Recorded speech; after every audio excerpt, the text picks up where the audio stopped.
This video is brought to you by Play Tracker, the app that tracks your cross-platform game library, achievements, stats, and more. Play Tracker works by connecting to various gaming platforms and combining all your data in one place. It offers a unified cross-platform social experience, advanced game library labeling and sorting, fun challenges and progression system, and stats about games and the types of players who enjoy them. Play Tracker is for all kinds of gamers, like this one. My top tags across all platforms are dating sim and psychological horror.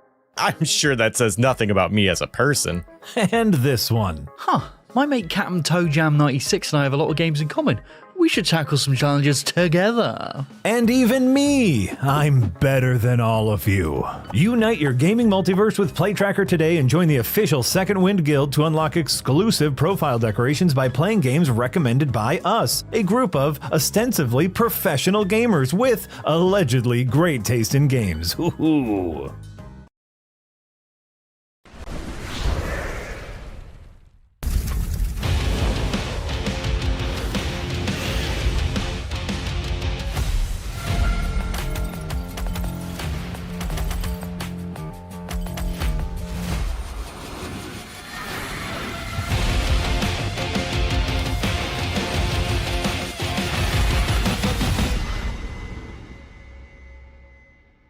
Oh man, now I'm red because I can't stop laughing.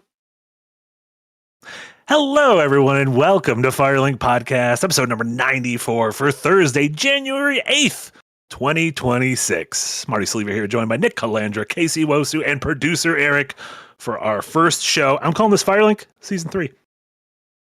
I keep docs of the things. This is Firelink Season 3. Incredible. Let's do it. Can't believe we've made it here. Welcome, everyone watching in YouTube. Great to see you all. Hope you all had a good holiday and a good start to your new year because everything's great in the world. But we have a great show for you today. Obviously, we're gonna get a little housekeeping out of the way really quick. But the beef of the show is going to be a 2026 preview of games via us continuing our draft from last year. The draft ended last year. We will tell you the final results of that. But we're going to draft a whole new roster of games, and we'll use that to talk about the games, what we're excited about, what we're worried about, who we think is going to have a good year, who we think is going to have a bad year. I'm looking forward to it, though. How are you guys doing? Casey, how are you? I'm doing okay. I talked to you yesterday for like 2 hours. Sure. You can tell other people. Yeah, for those who are uninitiated, I'm doing all right. Mm-hmm. If we ignore the socio-economic, political aspects, I feel like things are going all right. Things are going great. There's a lot of like really cool games on the horizon, so I'm very excited to kind of draft a list of things. Yeah, we have a video coming out soon that kind of goes in depth on a lot of the staff's picks for like anticipated games. So look forward to that. Mm-hmm. And outside of that, you know, we're still here. Second Wind is still here, and we're kicking ass. Year 3, thriving. Nick, despite looking red, No, you're looking less red now.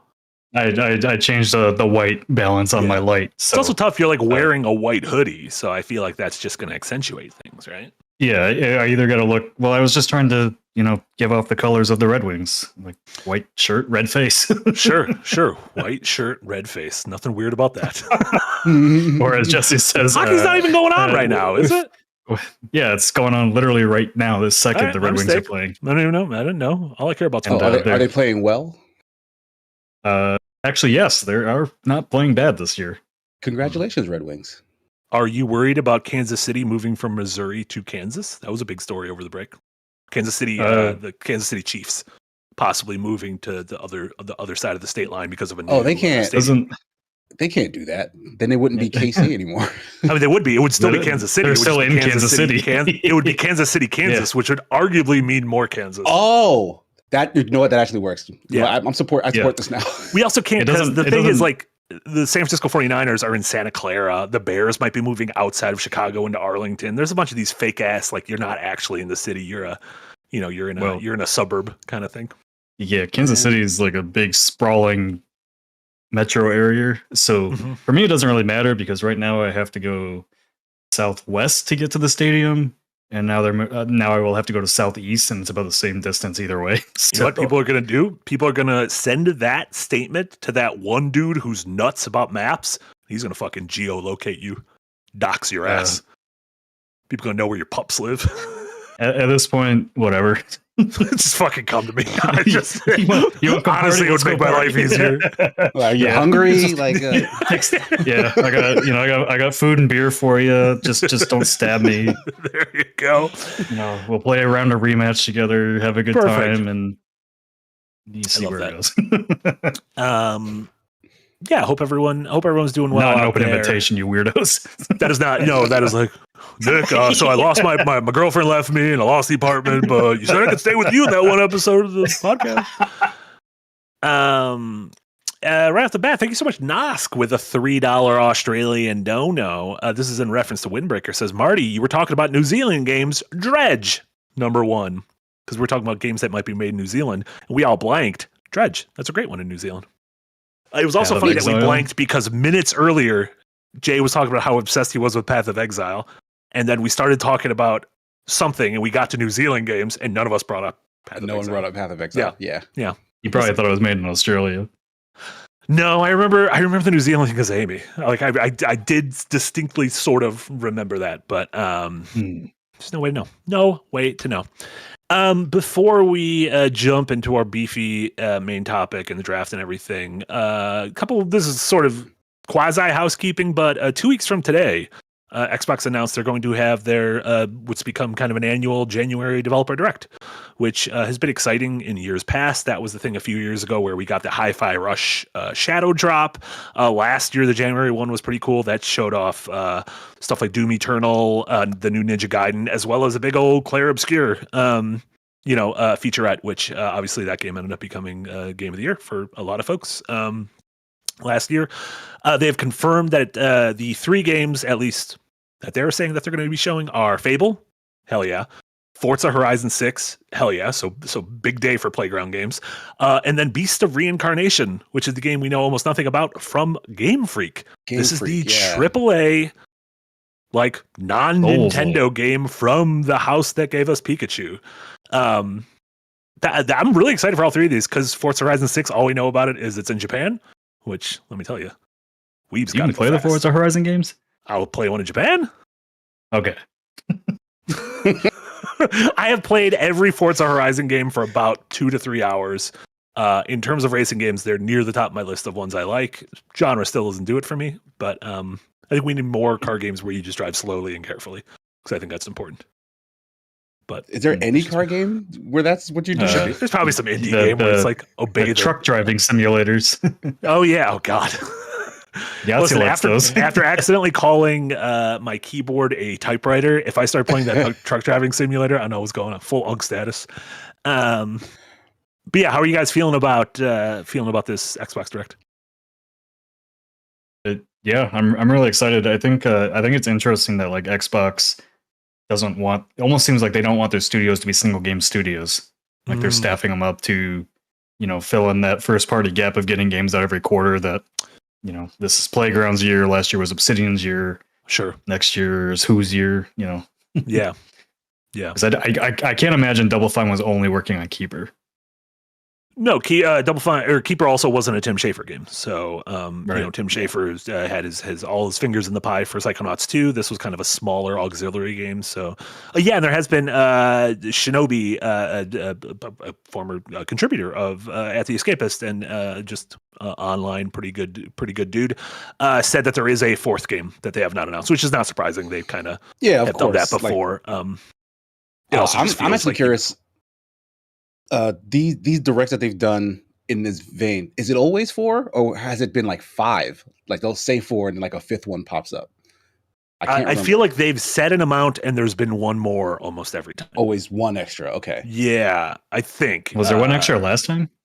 I believe it was. Yeah, I think Ninja Gaiden 4 was the secret one. Because they had 2 games last time. It was Ninja Gaiden and the Ninja Gaiden 4 and the Ninja Gaiden was Black the remake. 2. It was the remake that was the one. Right. And that was the one that was like out now, I think. So there's some scuttlebutt, like maybe Obsidian and Virtuous, the developer of the Oblivion, not Obsidian, but Bethesda proper, and Virtuous, who is the developer of the Obsidian God, not Obsidian, Oblivion. Why are all these fucking names the same? Oblivion remake. Maybe they secretly behind the scenes are working on a Fallout 3 remake, and maybe that's something that is done. Because we were saying, hey, Fallout, big TV show right now.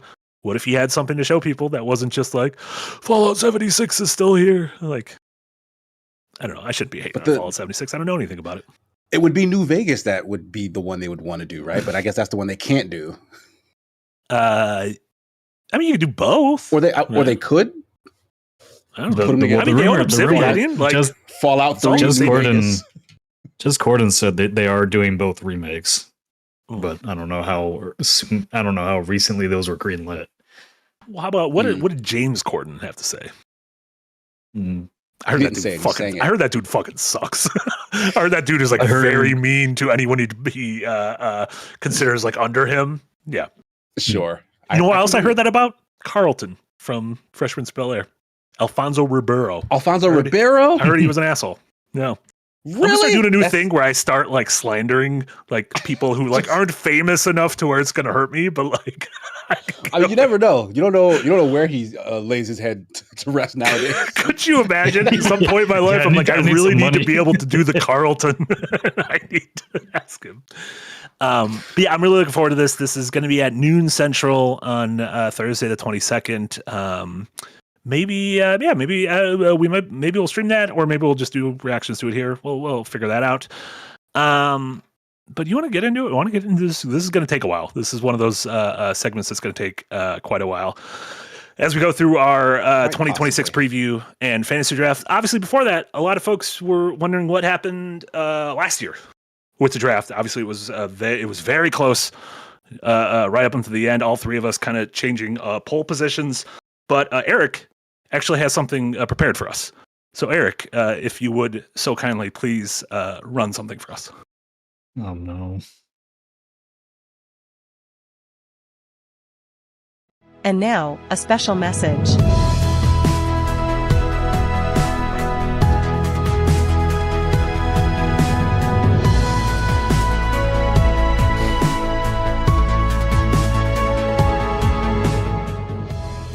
Hey everyone, Marty Saliva here, owner, general manager, assistant coach, and power forward for the Genki Boys, and I just want to say it is an honor to win this year's inaugural second win Fantasy Critic Draft. I'm going to be honest, I couldn't do it without my primetime players, your Death Stranding 2s, your Hollow Knight Silk Songs, your Donkey Kong Bonanzas, and in that same effect, I want to extend a big ol' fuck you to Grand Theft Auto 6 and Meat of the Hollower for just not showing up last season, and also a big thanks to my opponents who fought a long and hard and arduous season. But hoisting the ceremonial Darth Maul Episode 1 Piggy Bank Trophy is one of the highlights of my career. So thank you all so much. And in the words of the Sith Lord, it's supposed to make noise, but these batteries were from 1999 and probably don't work anymore. Yankee boys stay winning. Is that thing just in your house? Yeah, I found it in my basement when I was doing Christmas stuff over in December. It is so dusty. I thought about dusting it off before filming that video. Some people were wondering, did you film that 30 minutes ago? No, I filmed that at like 11 a.m. I mean, I'm wearing the same thing, obviously, but clearly it was day outside. I am. It was 11 a.m. It was right before we recorded. It was right before we did Frog Fractions. Also, Eric was kind enough to cut out right at the very end. I went to put Darth Maul back, and I almost knocked over my open water bottle all over both my Switch 2 and my new e-reader. So that could have been a nightmare. That would have been a fantastic reward for your win. That would have been incredible. If we're basing this off a league, we also need a Sacco trophy. What is it? Is that just balls? It's in the league. The show is a goat scrotum. Okay, yeah. Well, we can get ourselves a goat scrotum. I'm sure. It's fine. Or not. That's an option. Yeah, to folks, here's a link if you want to look over the final results. I was in first with 154.15. Casey just behind me with 153.59. So close. And Nick about 8 points back with 145. Gate's story hurt me. Yeah, it's tough. Yeah, I mean, that's the really thing fucked up. about this.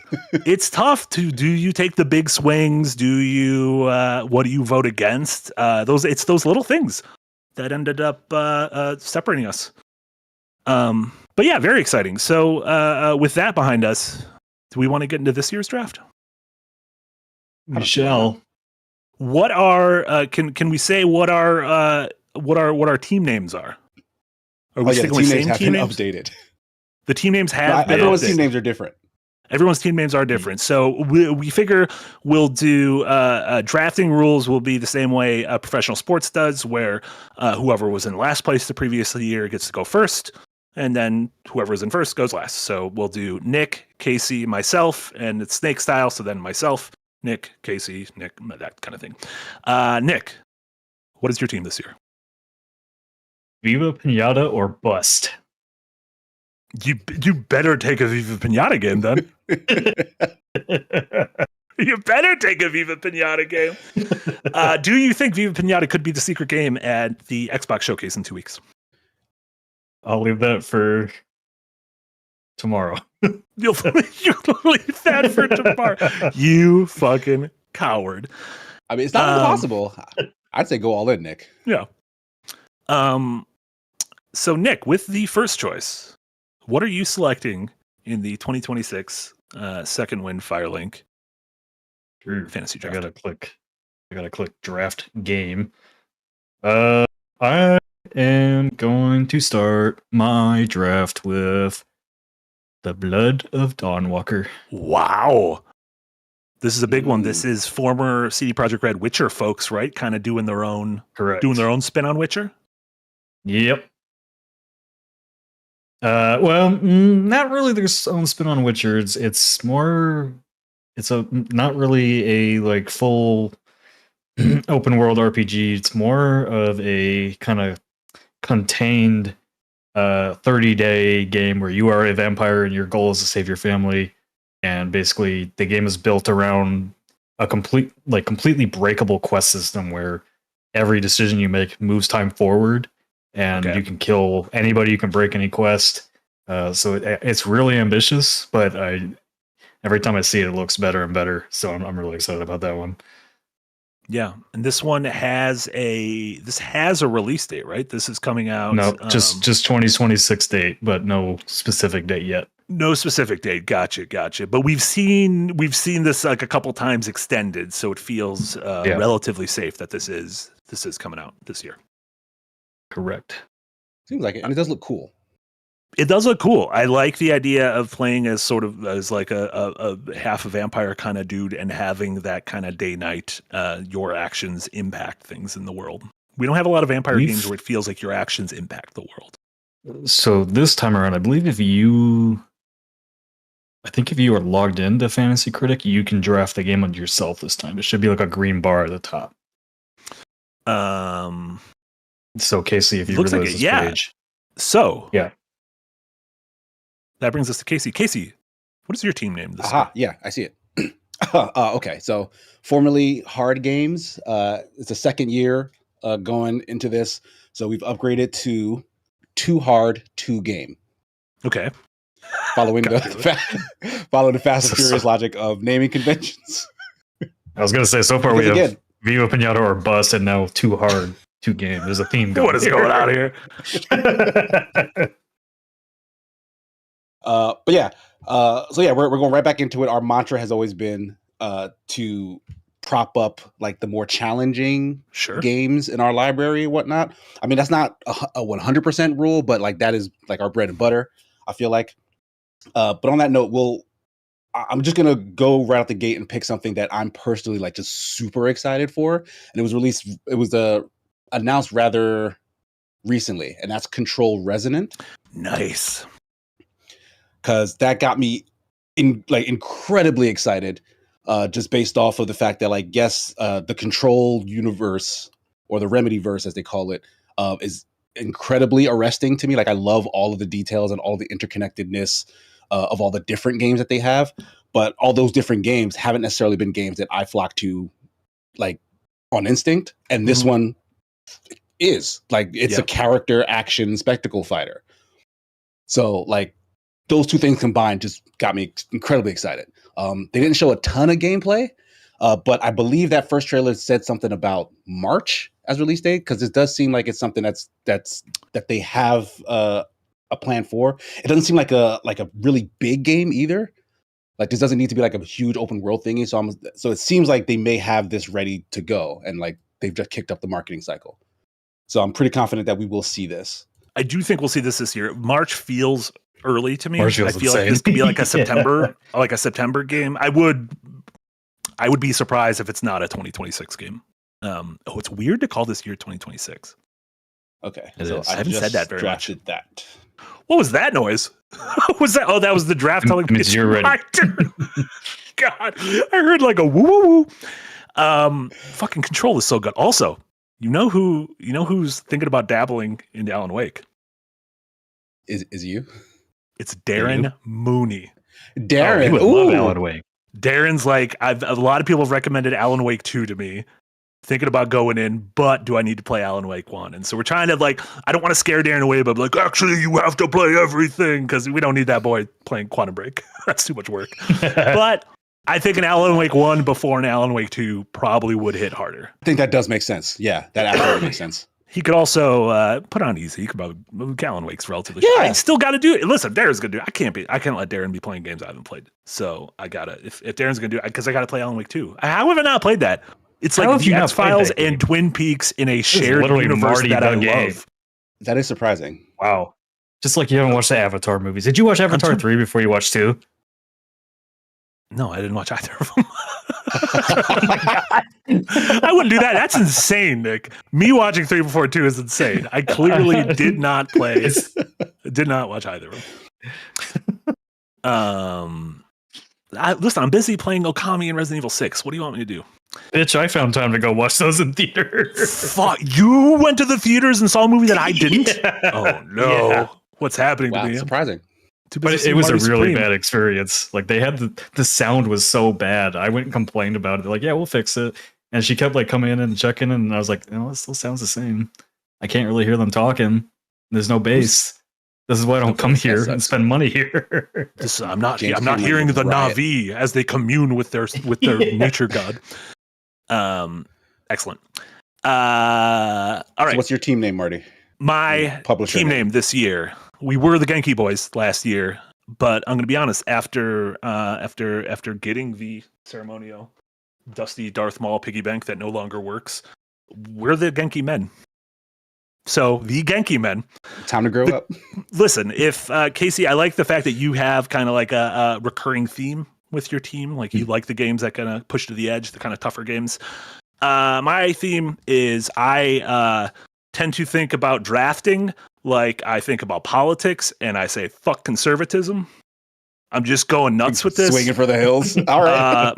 For my first pick, it will be Untitled Half-Life game. No, what? Mm-hmm. My first pick will be Untitled game in the Half-Life universe. I'm not sure if it's in this thing, if it's in this database. Oh my god! Untitled Main Life Half-Life game is in it, so that is my number one pick. Listen, last year I took a lot of big swings on games that just didn't exist. I was like, I assume one of them paid off. One of them paid off. Listen, we got Donkey Kong Bonanza, which thank you. Like, I know there was some, Super you guys were Mario gracious game. enough to allow. But at the same time, I did, if you guys remember, I did draft Hades 2, and I chose to drop it because some scores were already out there for the early access version. And if I had Hades 2, that just would have been sad. Yeah, Would have been sad. What an honorable man. Yeah, I mean, would have been cheating had you done it. So yeah. I just think we should be throwing praises on me.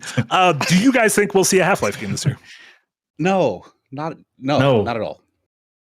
Not even a little bit. Like the Silk Song thing was like, all right, this is a long shot. The Half-Life thing, no. I mean, we'll see. Listen, my close personal friend Gordon Freeman. The funny thing about this is I don't even like Half-Life that much.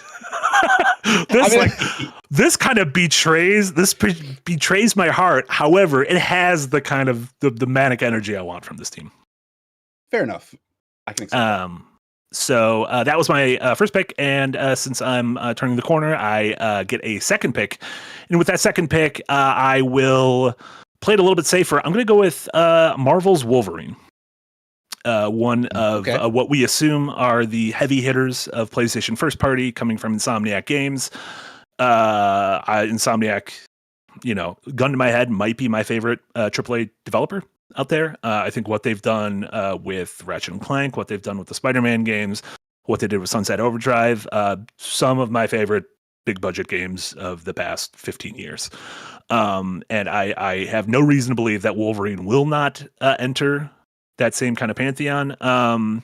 We've seen footage of it, obviously. I feel relatively confident it's coming out this year, but there's always the chance it's going to be their marquee game this year. This fall, gotta be.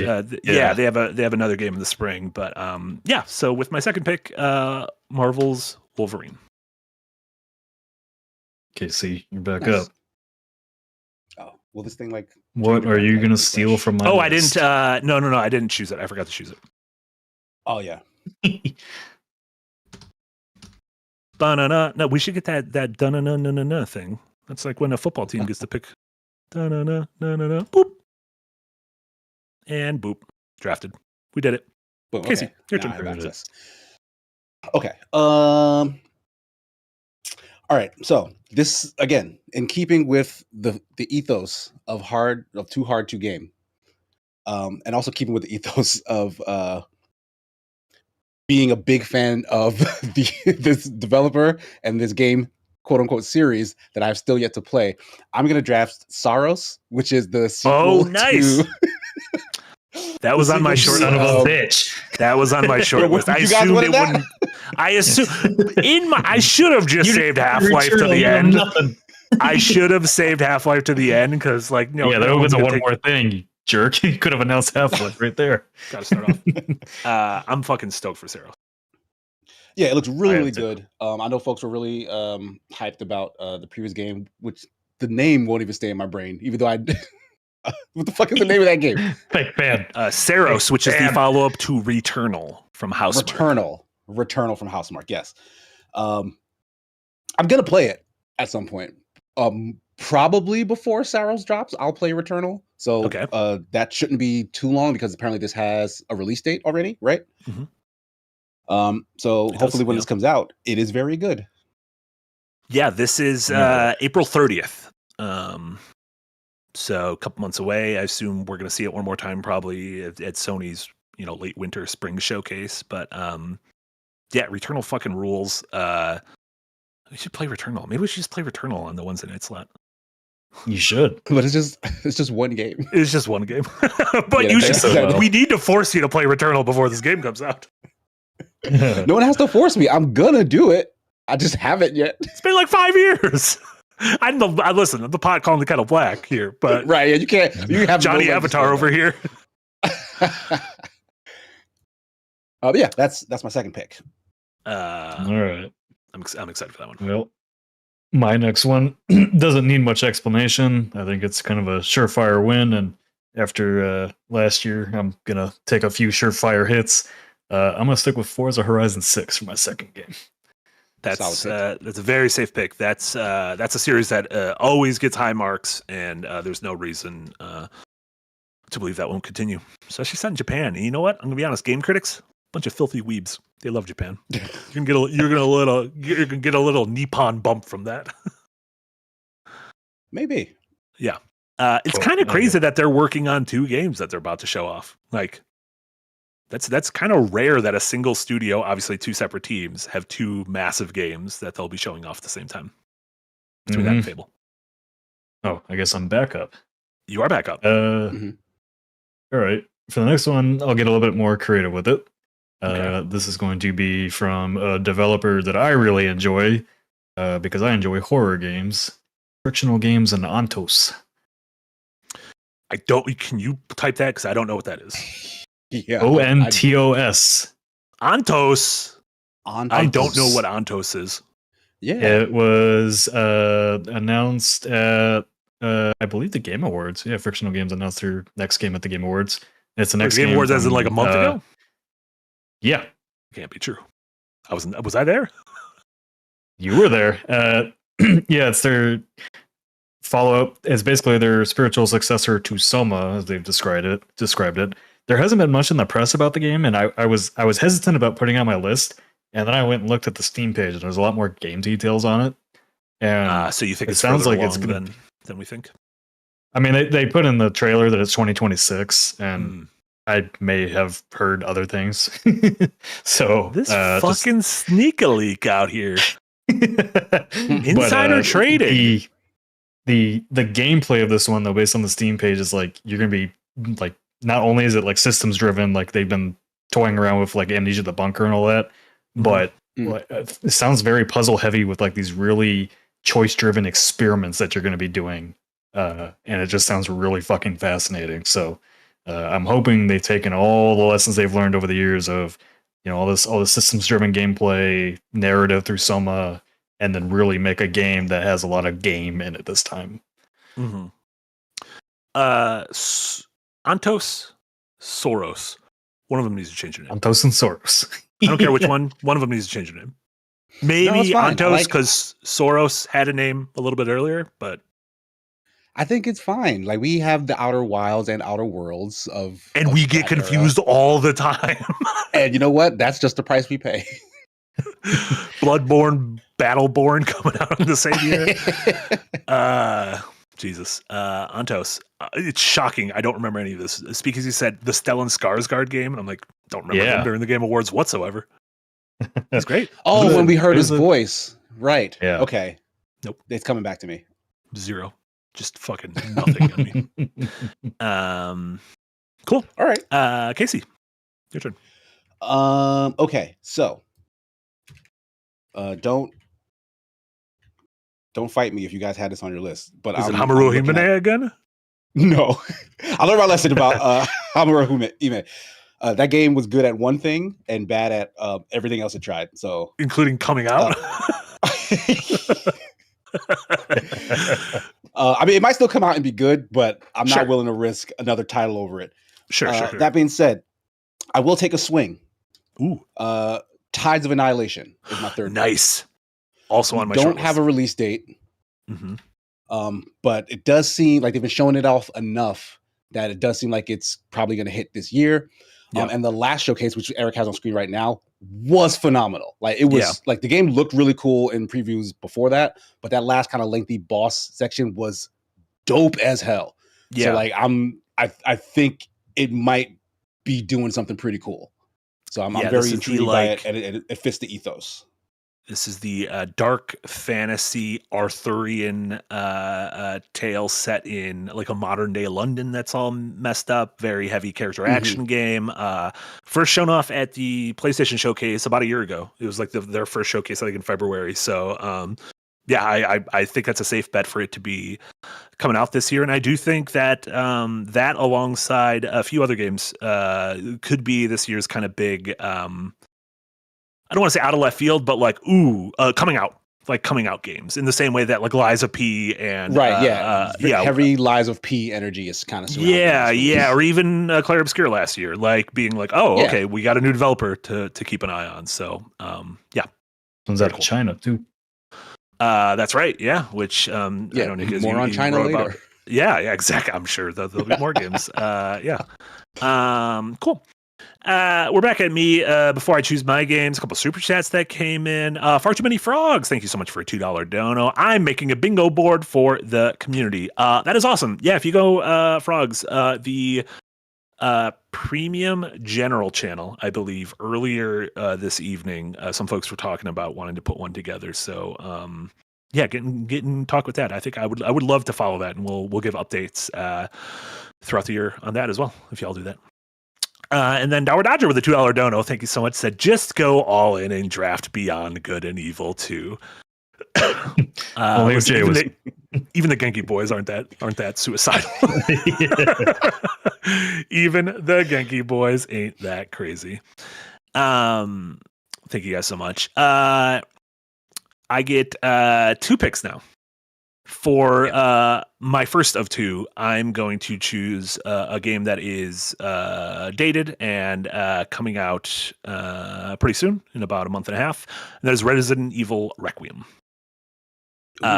This one I'm incredibly excited for. I loved Resident Evil 7. I loved Resident Evil 8. I kind of have faith in modern Capcom to deliver something great. That being said, there is a bit of a worry about this one, and let me pull up the Patreon comment. Thank you all so much to everyone at our $5 tier and above in Patreon. You're allowed to, before every episode, we take some comments from y'all. Andy Curtis said, do you guys think Resi 9 will follow in the footsteps of 3 and 6 and be the dud of its trilogy? I was talking about this with Deep Scrub the other day, how he's a little worried, as a big Resident Evil fan, still a little worried that this is almost speedrunning Resident Evil history, as in Resident Evil 7 feels like classic, spooky, claustrophobic Resident Evil. Resident Evil 8 felt like kind of the Resident Evil 4, let's make this into kind of a melding of horror and action. And then the fear is that Resident Evil 9 is going to be like, well, let's just fucking make this like Resident Evil 6 with, let me tell you guys, not having a great time with. Not having a good time with it all. I thought the back half of Resident Evil Village was not great. I think it was a little long in the machinery. Sure. I feel like we were in that factory for way better than the village and the castle. But the and the spooky mansion with the baby who was like crawling towards you. The house Bienvenido. I like that part. But oh yeah, that was great. Yeah, but then you got the machinery. But did they, for Requiem, did they not reveal that they're basically splitting the gameplay? Like half of it is more kind of slow paced and spooky, and then the other half that has Chris in it is like the more actiony one. Or Leon, yeah, and it sounds like the Leon stuff is going to be like Resident Evil 4, where the other stuff is going to be more like, you are not a grizzled veteran of the zombie wars, and so it's going to be more kind of survival horror and everything. The trailers all look cool, and this is coming out soon. But I'm doing this more of, I really want this game to be good, and so hopefully they'll see that I have put my eggs into its basket, and I'm assuming they're going to make the game really good over the next month or two. So thank you very much, everyone. You want to please those Genki men? They gotta please the Genki men. You can't have the Genki men be upset. For my second pick, I gotta stay true to myself and go. If since I have two picks in a row every time, I got to do something that is kind of a big swing. I am doing unannounced Pokemon Generation 10. This is the 30th anniversary of Pokemon. There has been some rumors of Gen 10 being waves plus wind. I'm imagining next month we're going to see what Pokemon's plans for the year are. I chose Pokemon Legends ZA last year, which reviewed fine. I played about 10 hours of, and it was fine. Did not spark joy. I'm hoping that for the 30th anniversary of Pokemon, they have something special planned. This could be like Lucy in Charlie Brown with the football, and Charlie Brown goes to kick it, and he falls on his ass every goddamn time. So yeah, that's how I felt regarding Pokemon. Every year with Pokemon.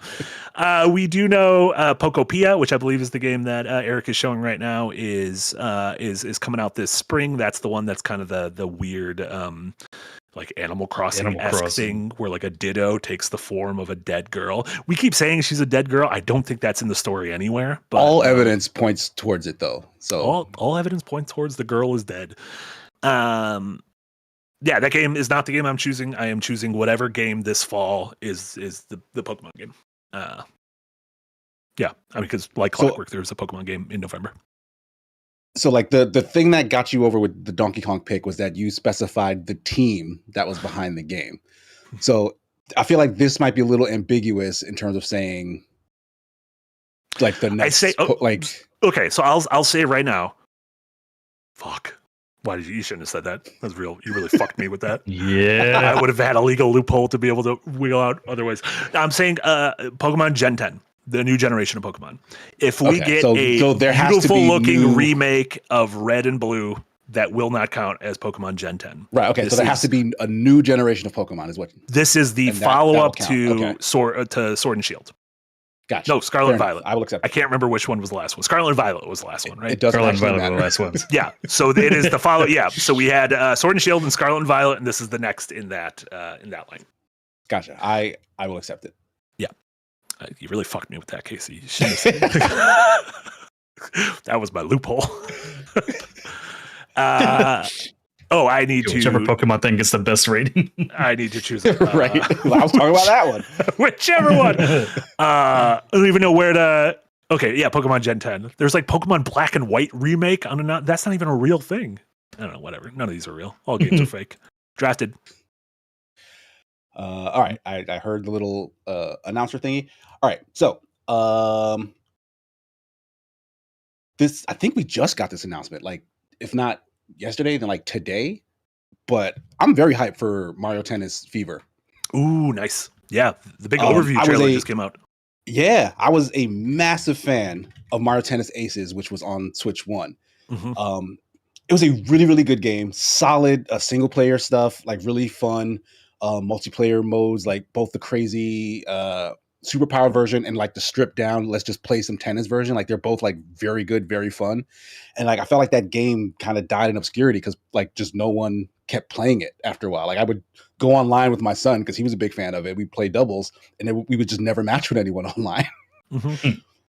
So I don't know. I'm hoping that Fever can, I don't know, just be more popular because it seems like they're doing a lot of what they did in the last one. And that game was really, really good. So if they're just putting more of that energy into a new one, I'm confident that it'll review pretty well. And it's coming out relatively soon.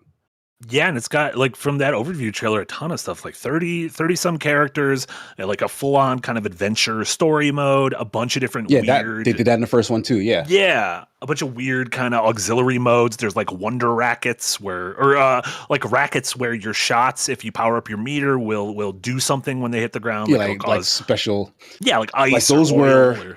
They had a thing like that in the first one, but they were like character specific. So this one is saying it's so like any character can use any kind of racket now. So like spreading it around. Yeah. And then they announced like almost wonder courses to where courses that like transform halfway through and weird shit happens. Like it looks really like a bunch fun. of pipes and stuff. Looks fun. Yeah, I'm excited for this. Oh, and this does not betray the hard games ethos because if anyone played the Aces story mode, it gets super fucking difficult. Like it was very, very challenging. There you go. I like how you're worried that someone's gonna like call you out. That doesn't sound hard. That's not hard at all. That's not hard enough. That's funny as hell. Rad. Nick, your choice. All right. I am going to pick the indie game that I think is going to take the industry by storm next year or this year. It's 2026 now. It is. I am picking Witchbrook from Chucklefish. From the Chuckle Fucks. This has been a long time, long gestating game. Yeah. It was supposed to release this holiday. They moved it back. But the hype for that game is incredibly high. Mm-hmm. And every time they talk about it, they basically can't stop talking about how excited they are about the game. Sure. And how well it's coming together. And I think it's going to be like everything, Hogwarts Legacy was like very generic action instead of like actually getting into like the school stuff and everything. And this is going to be much more RPG, school, all that kind of thing. So I'm very interested in this game. And also the art looks incredible. Yeah, I mean, looks, obviously the publisher of Stardew Valley, but looks very much like if you take that kind of Stardew Valley kind of day in the life of, instead of a farmer, it is day in the life of someone going to a magic academy. Mm-hmm. I mean, no shade really to Stardew Valley, but I feel like this looks way better than Stardew Valley. Sure. Visually, yeah, there's a lot more going on. It's definitely made more about one dude. Yeah. Also, you 100% that was shade to Stardew Valley. No, I'm just saying. Like, give credit where credit is due. Like, this is doing a lot with pixel art. Like, this is the kind of pixel art I absolutely adore. And Stardew Valley, it looks nice, but it does not look like this. Sure. All right, Nick, immediately back pick, up. your fifth pick. Yep. This one's gonna be. I'm gonna take a flyer on this one, but all the previews, all the demo players have really, really liked it, and I do believe it could be this year's kind of Disco Elysium type game. Esoteric Ebb.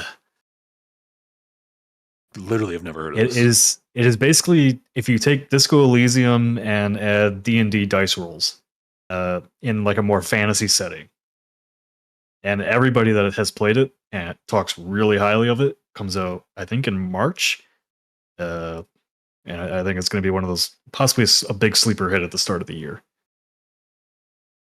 I feel insane. I've literally never heard of this. Yeah, me either. Was this at like a conference or something? It's been at multiple conferences. It's published by Raw Fury, and they kind of haven't missed lately. So yeah, I'm putting my eggs in their basket for this one. Your ebs in their basket. But like I said, it's a flyer. It's one of those that like I hate you. I can't believe I just got nothing. Like a tumbleweed rolled by.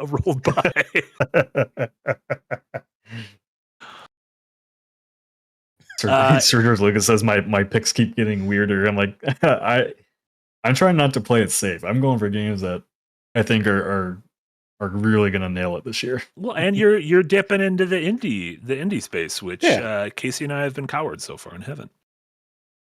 I'm sorry I called you a coward. I'm saving my heavy hitters. I have stuff that I think I'm like maybe less gung ho about on the list here. Mm-hmm. But I guess we could throw one in here. Yeah.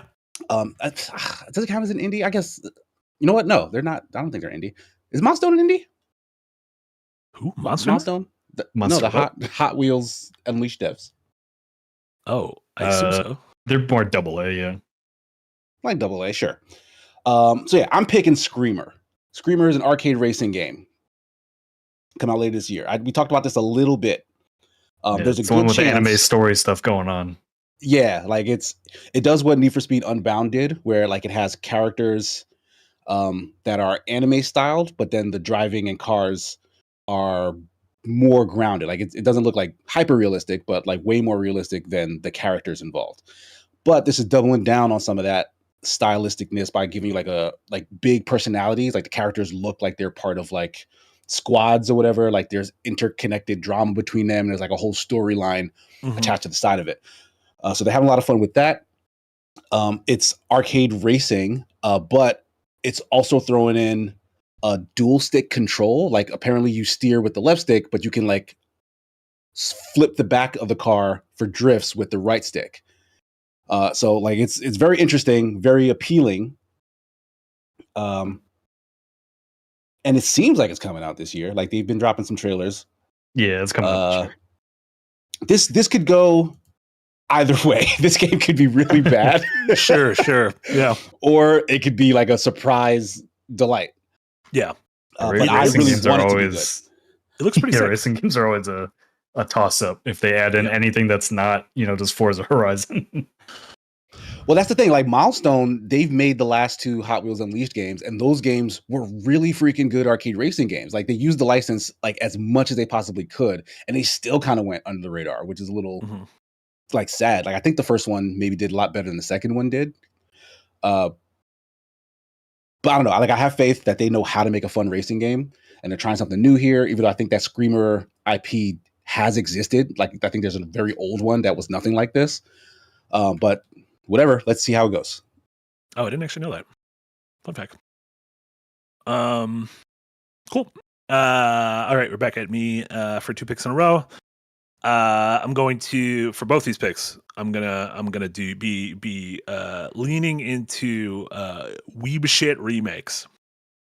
So for pick number 1, this is gonna be a game I've actually played a little bit of because there is a demo out now, and this is gonna be Dragon Quest VII Reimagined.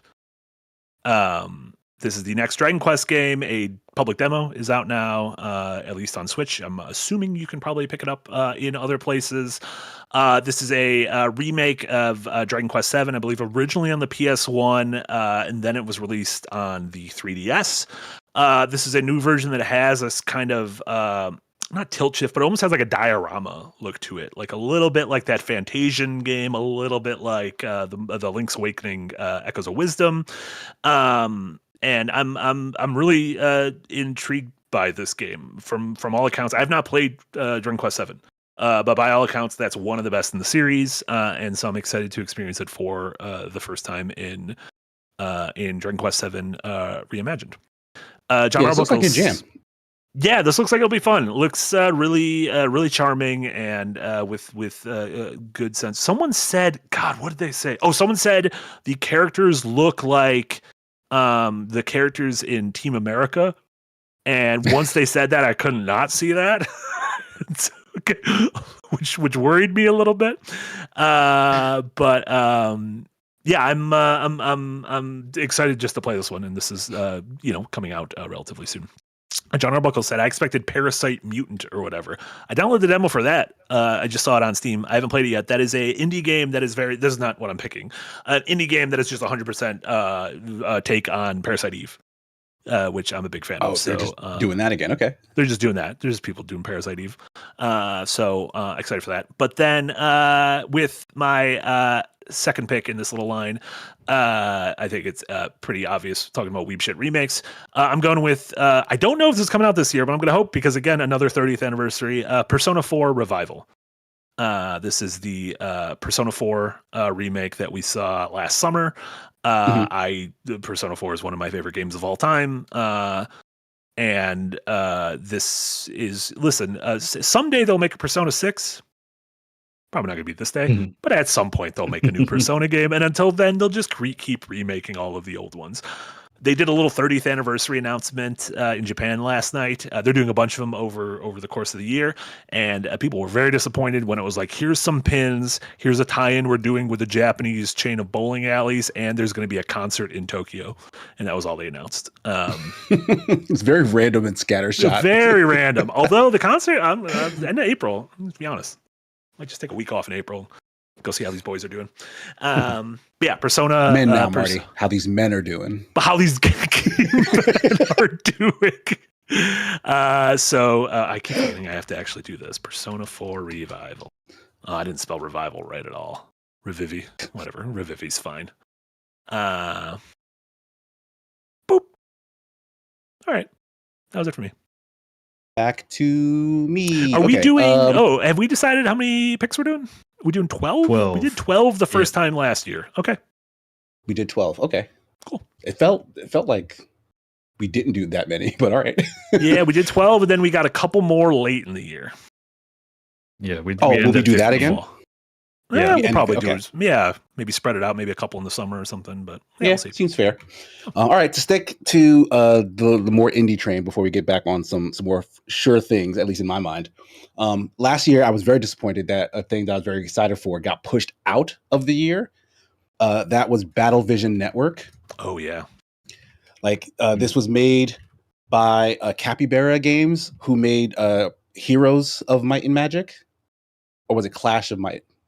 I can't remember what the game was called now anymore, but it was the puzzle version of Might and Magic, where it was like a, not Tetris-y, but it was like a versus puzzle game where you match the units and then they turn into other defenses. It was like a mix of Yu-Gi-Oh and Puzzle Fighter, and I don't know. It was insane, but was literally the best puzzle game I have ever played. I still fantasize about my obsession, my time obsessing over that game, me and my friends.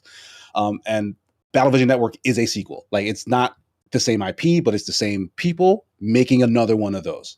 So whenever it drops, it's gonna take the world by storm. I'm sure of it. So I want it on this list, and just hopefully it comes out this year. It was Might and Magic Clash of Heroes.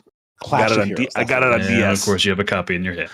Wow, I do. Yeah, I wish I had that. I wish I had took that. my instruction booklet. Actually, I think they. No, I might be thinking of Scott Pilgrim, but I could have sworn they recently re-released that. I think they did. I think they did. That game was a Ubisoft joint, actually. I think it was a little while, a ways ago. 2 years ago, says there. Thank you so much. Yeah, 2 years ago. Yeah, so you can still get it. So if you have any interest, try it out. It is fantastic. It's a great game. It's a really good game. All right, I am back up, and now that I've done 3 picks, I'm gonna do 2 safer ones. All right. Well, maybe they're not safe. I don't know. I mean, it doesn't feel like anything's safe. Nothing safe. GTA 6 could be a 5 out of 10. Who the fuck knows? My next one I'm going to take is Fable. I've been hyped about that game since the minute they announced it. I love those types of fantasy RPGs.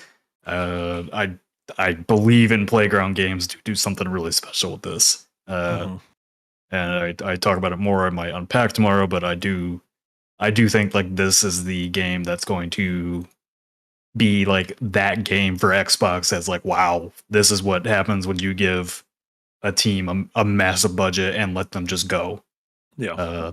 And this game has been in development a long time. Haven't really heard a lot of problems with it. So, and every time they've shown these little teasers, like it just looks really impressive. And I always think back to like that very original trailer that they released for the game that had me laughing my ass off. So I'm hoping this takes like a more like just Fable approach of fun comedy, having fun with like a fantasy world rather than just being dark and moody all the time. Do you think the combat's going to pull anything from Souls games? We haven't had a Fable game in a long time. Do you think combat's going to feel like Fable 3, or do you think it's going to feel more familiar to? No, I have no idea. Like I have no idea. It's almost like Guerrilla Games going to Horizon. You have no idea how this game is going to feel to play. Yeah, there's no like one-to-one analog for what they've done beforehand. Yeah, so I imagine. I mean, Fable 3, Fable 2, and Fable 1, I wouldn't say had great gameplay. So I think, I don't know. I really don't know what to expect from this. Yeah, you said this was a safe, but this doesn't feel like a safe. Like, I hope this game's great, and I'm really looking forward to it. But I think this is very much could go in either direction. Like it's kind of perfect that this is going to be in Microsoft's showcase because it kind of needed to show its face as to what state it's in. Because up until this point, I would have said, I don't think that game's coming out because I feel like they haven't shown enough. Like the stuff they have shown is like big graphical showcases. Like, hey, look at how it's going to look like. Look how we want it to. Well, look. they've done more like it's not that they haven't shown it in like a deep dive like this, but they have come out on like the Xbox podcast multiple times and like given updates on how it's coming along. And shown little glimpses here and there, and every time it looks better and better to me. So we'll see. Yeah, I mean, I'm very in curious. 2 weeks, your pick will see very smart or ruh-roh. Yeah, well, I'm also picking it because every game they've shown in these developer directs has come out. Yeah, and come out relatively not long after. Yeah, I think all in that year. Yeah, all within the year. Yeah. Yeah, because last year was Doom and South of Midnight and Ninja Gaiden and Clair Obscur. So, yeah. Good pick. Okay, the next game I'm going to pick, this one, I guess it's not as safe as I think it is, but I think I have good faith in them, but 007, First Light. Interesting. Just got a 2-month delay. Yep. I mean, still, this is coming out May. Where did it get? May. It's coming out in May. Yeah, it was. Yeah, because it was coming out in March. I had to pick it. Yeah, it was coming out on my birthday, so I had to pick it for that alone. Well, there you go. I like that. Yeah. Eric with a good point. Perfect Dark was on a developer direct once. That was before they did like the deep. That was before they did. I don't think it was. Yeah, that was one of their like this kind. Sounds like some code. That's funny. But yeah, 007 First Light. I'm excited for this one. I'm a little same. I was kind of bummed that the last time they showed it off, it was the last few times have been like, here's Lenny Kravitz and then here's a car. I'm like, all right, what do we do? Just show I know you guys make good gameplay. Just show the game. Like show that. I mean, they did that already. To be fair, almost a full mission. Yeah. Yeah, so it's like they were kind of on the clock or something to show something else at whatever that showcase was. What was the Game Awards? So like, I think they just gave whatever they felt like they could, but I'm not too worried. I think that's a solid pick. It was on my list of a possible pick. So same. Fuck you, Nick. And it's the world has Kravitz fever in 2026. So I think this is only gonna aid in that. I can't believe Lenny Kravitz is in this game. He's so weird. Cool. Casey, so this is your 7th pick. Okay. So let me just check real quick if they have this game. They should. I don't see why they wouldn't. The only game they didn't have last year was Hamura Himene, which is a game I And love saying. Donkey Kong. Well, that game didn't exist. It was there. It was there. We all saw Exactly. It was a He just perfect gave it choice. away. Take It was away a his points perfect in his choice. trophy. Yeah, they win my trophy. I've had this since 1999. So I was going to pick something a little safer, but I'm not. I'm gonna pick. That was a really anticipated answer. Yeah. I'm gonna pick Honor of Kings World. Oh, wow. So this is the big Mention Chinese. that in my video tomorrow too. Oh, really? Yeah. So this is the Yep. big Chinese, like AAA. It's a huge brand in their region. Like this is them trying to make it like a. It is the global biggest breakout mobile game in the thing. world. No, Right. it is the biggest mobile game in the world, and they are making a action RPG gacha game like Genshin Impact.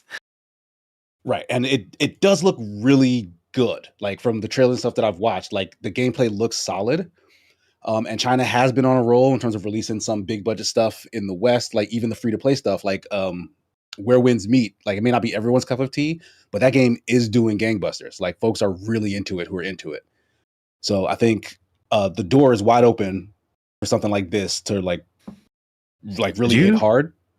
You weren't with me when I got hands on time with this? With this, no. Yeah. Oh yeah, I got hands on time with this. It played very smoothly. That's good. Good to know. Yeah.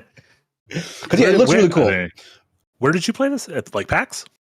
Yeah, I think it was PAX West last year, and yeah, I mean, in my unpack tomorrow, I straight up one of my predictions for the year is that this will be the next $1 billion gacha game. Oh, nice. There you go. Yeah, I put money on that too. Yeah. Radical. One super chat I want to go over, and this is Andrew Whitewinter. A big elephant in the room has been Grand Theft Auto 6. That's not going to be one of my 2 picks right now.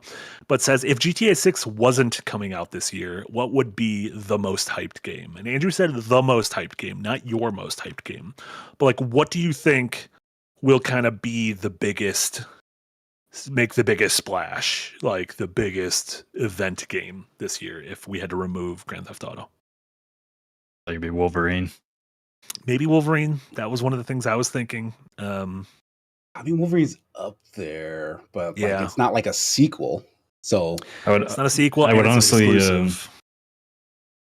yeah, I would either put Wolverine up there, or depending on how tomorrow goes, I'd honestly would put Fable up there.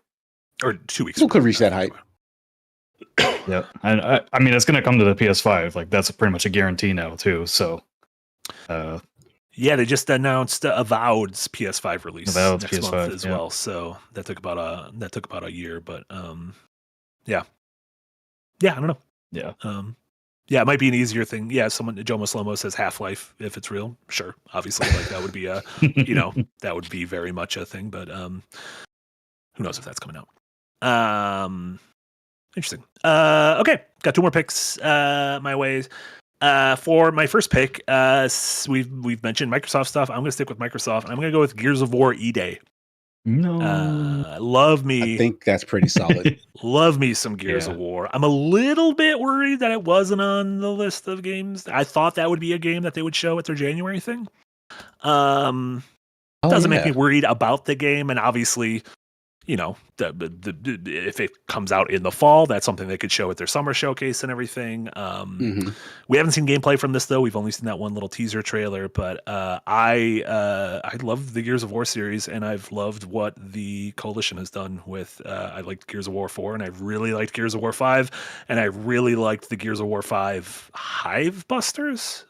yeah, Hive Busters expansion. It always fun. surprised me how like divisive 5 is, because I fucking adore 5. Yeah, I agree. I think 5 is really cool, and I think it kind of towed that line between doing a little open world stuff, but not like going too far into it and still keeping the soul of Gears of War. So, yeah, I'm looking forward. It's not ED like erectile dysfunction. It is E-Day like erectile day. Erectile day. Yes, the first day Marcus Phoenix got a big old chub. Excellent. Do you think? How come we don't talk about Marcus Phoenix's big old chub enough? There's a reason for that. Okay. Apparently, he Fair enough. caused Emergence Day. Jesus. For my eighth pick, I'm going back to Weebsville, and I'm going with a game we've only seen very little of, but I think it's something Casey and I are both looking forward to, and this is Fire Emblem Fortune's Weave. This was on my list. Mainline Fire Emblem game coming to Switch 2. We've only seen a little hint of it. I feel like this is going to be a game that whenever the next Nintendo Direct is, we will see. The last Fire Emblem Engage didn't do anything for me. I didn't like the way the main character looked. It looked like toothpaste. Like a Colgate. Yeah. Yeah. But Fire Emblem Three Houses is like one of my favorite games of the last 10 years. I think that game is just an incredible achievement. And so I'm hoping this is more like that than Engage. But yeah, love this game. I have full faith in this. I shouldn't have full faith in it. I literally just said the last one didn't do anything for me, but I have half faith in this. So yeah, Fire Emblem Fortune's Weave. Oh, I forgot. I have to The last one did feel like it wasn't a full-fledged Fire Emblem. Like they were like drawing on kind of the history, but not in a celebratory way, just in a, I don't know, it felt like a quick turnaround. Yeah, and it might have been like a messy COVID project or something, because Three Houses came out right before COVID. So yeah, who knows? Yeah, I was excited when this dropped as well. So yeah, that was a good pick. Looking forward to this. Cool. Casey, your eighth pick. All right. So yeah, that was going to be one of my big safe picks. So I'm going to jump to another one that's maybe less safe, but I have high hopes for, which is Crimson Desert. Yeah. This is the Pearl Abyss joint. This is supposed to drop this year. Finally, they've shown a lot of gameplay. Folks have had hands-on. Those hands-on experiences have been positive. Oh, they did give it a release date. Yeah, I think it's September. No, it is March 19th. That is so soon. That is soon. That's the September of spring, they call it. So yeah, I have high hopes for this. This is how I felt about Dragon's Dogma 2 and why I was so excited to play that. Sure. And then was a little disappointed because it played a little janky. Even though I still ended up liking Dragon's Dogma 2 quite a bit, this looks like it might actually be doing what I thought Dragon Dogma 2 was doing, and it wasn't. Yeah. So I'm going to reset that hype train. I'm going to direct it in Crimson Desert's direction. And with the success of this, that almost assures that we're going to get Dokuvi down the road. So mostly we just want this shit out of the way so they could focus on Dokuvi. Yeah. Yeah, that's really funny. Cool. Nick. Ooh, boy, I gotta look at my list here. I got some real iffy are those coming out this year games. Sure. Boy, I think I'm gonna go with another indie that kind of everybody's been hyped about for years, and it's finally coming out really soon. Replaced. That's right. Yeah, they got a release date, right? Yeah, it did. March 12th. March 12th, another March game. Yeah, this is the kind of 2D HD, whatever we want to call it. Really sick looking kind of cyberpunky Blade Runner game. Mm-hmm. Yeah, a bunch of people have previewed it. They have all said really good things about it. And it's like, yeah, they've had long enough now. You can't screw it up. Or you'll screw my counterpoint points. Counterpoint. Anyone screw it up. Anyone can screw it up. Yeah, this looks really fucking cool. I hope this is good because, man, this would be this is just a sick looking game to get completely lost in. Yeah, and be cool because it's coming out of Ukraine. Everything going on there, and they're able to ship this thing. Sweet. Okay. I get confused. There's also another game that kind of looks like Replaced, right? The Last Night. The Last Night, which that's been in for a long fucking time, right? Yeah, I don't know what's going on with that thing. Yeah, I mean, I've talked with the guy. That was revealed back when I was at IGN. That was 2017 or something. Yeah, 2018. Yeah. Jesus. Okay. The other game I'm going to do is another kind of flyer, but again, really lots of excitement for it, and they have put out player or backer demos, and people have really come away liking it. It's gonna be Crowsworn, which might be this year's Hollow Knight. Crowsworn, yeah. Oh yeah. I'm looking forward to this one too. Crowsworn. Mm-hmm. That does look really, really cool. We'll see. I don't. It's one of those games that might have really cool art, but not good gameplay. But when they showed off the like kind of re-reveal trailer a few weeks ago, like it looks good. Yeah, I agree. Yeah, all the gameplay I've seen of this has looked on par with some of the other Hollow Knight likes, we'll call them. Mm-hmm. And those have been like shockingly good, like not just derivative anyway, but like legitimately amazing experiences in their own right. So like if this follows that trend, then yeah, that might be an amazing pick that I was not even thinking about. Hollow Knight likes or Night likes? That's not bad. Oh, Night likes. Yeah. Night likes. That's not bad at all. Like that. This doesn't have a release date, right? No, but they did put, what was that most recent trailer did say 2026. Oh, nice. Very cool. Cool. So Casey, it's on me? Your 9th pick, I believe. You're back. Right. So simple, easy pick. I think this is going to do very well. Lego Batman. Ooh, fuck. Yeah. That might have been one I took on the turn here. Yeah, coming out in May. Yeah. Yeah, like it looks like a whole lot of fun. Like it's another Lego IP game, but like the ones that they've done that are like big amalgamations of like a whole franchise, like the Star Wars one, which I reviewed like forever ago, was like a really fun time. This Batman one is doing more than just the movies. It's like mixing in lore and jokes and memes from the internet and the animated series and like just every iteration of Batman you can think of. And that's just like Batman is such a huge property that there's so much to pull from. So like this game seems like it's going to be freaking huge. Yeah, I agree. Looks really fucking cool. And it seems like that May slot is like a really good release date for it. Yeah. Like that seems like a fun, like kind of kick off summer with a big, fun, beefy Batman game. So yeah, I think that's a great pick. Cool. I'm gonna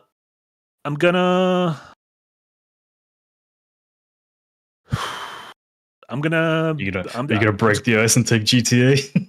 I don't know.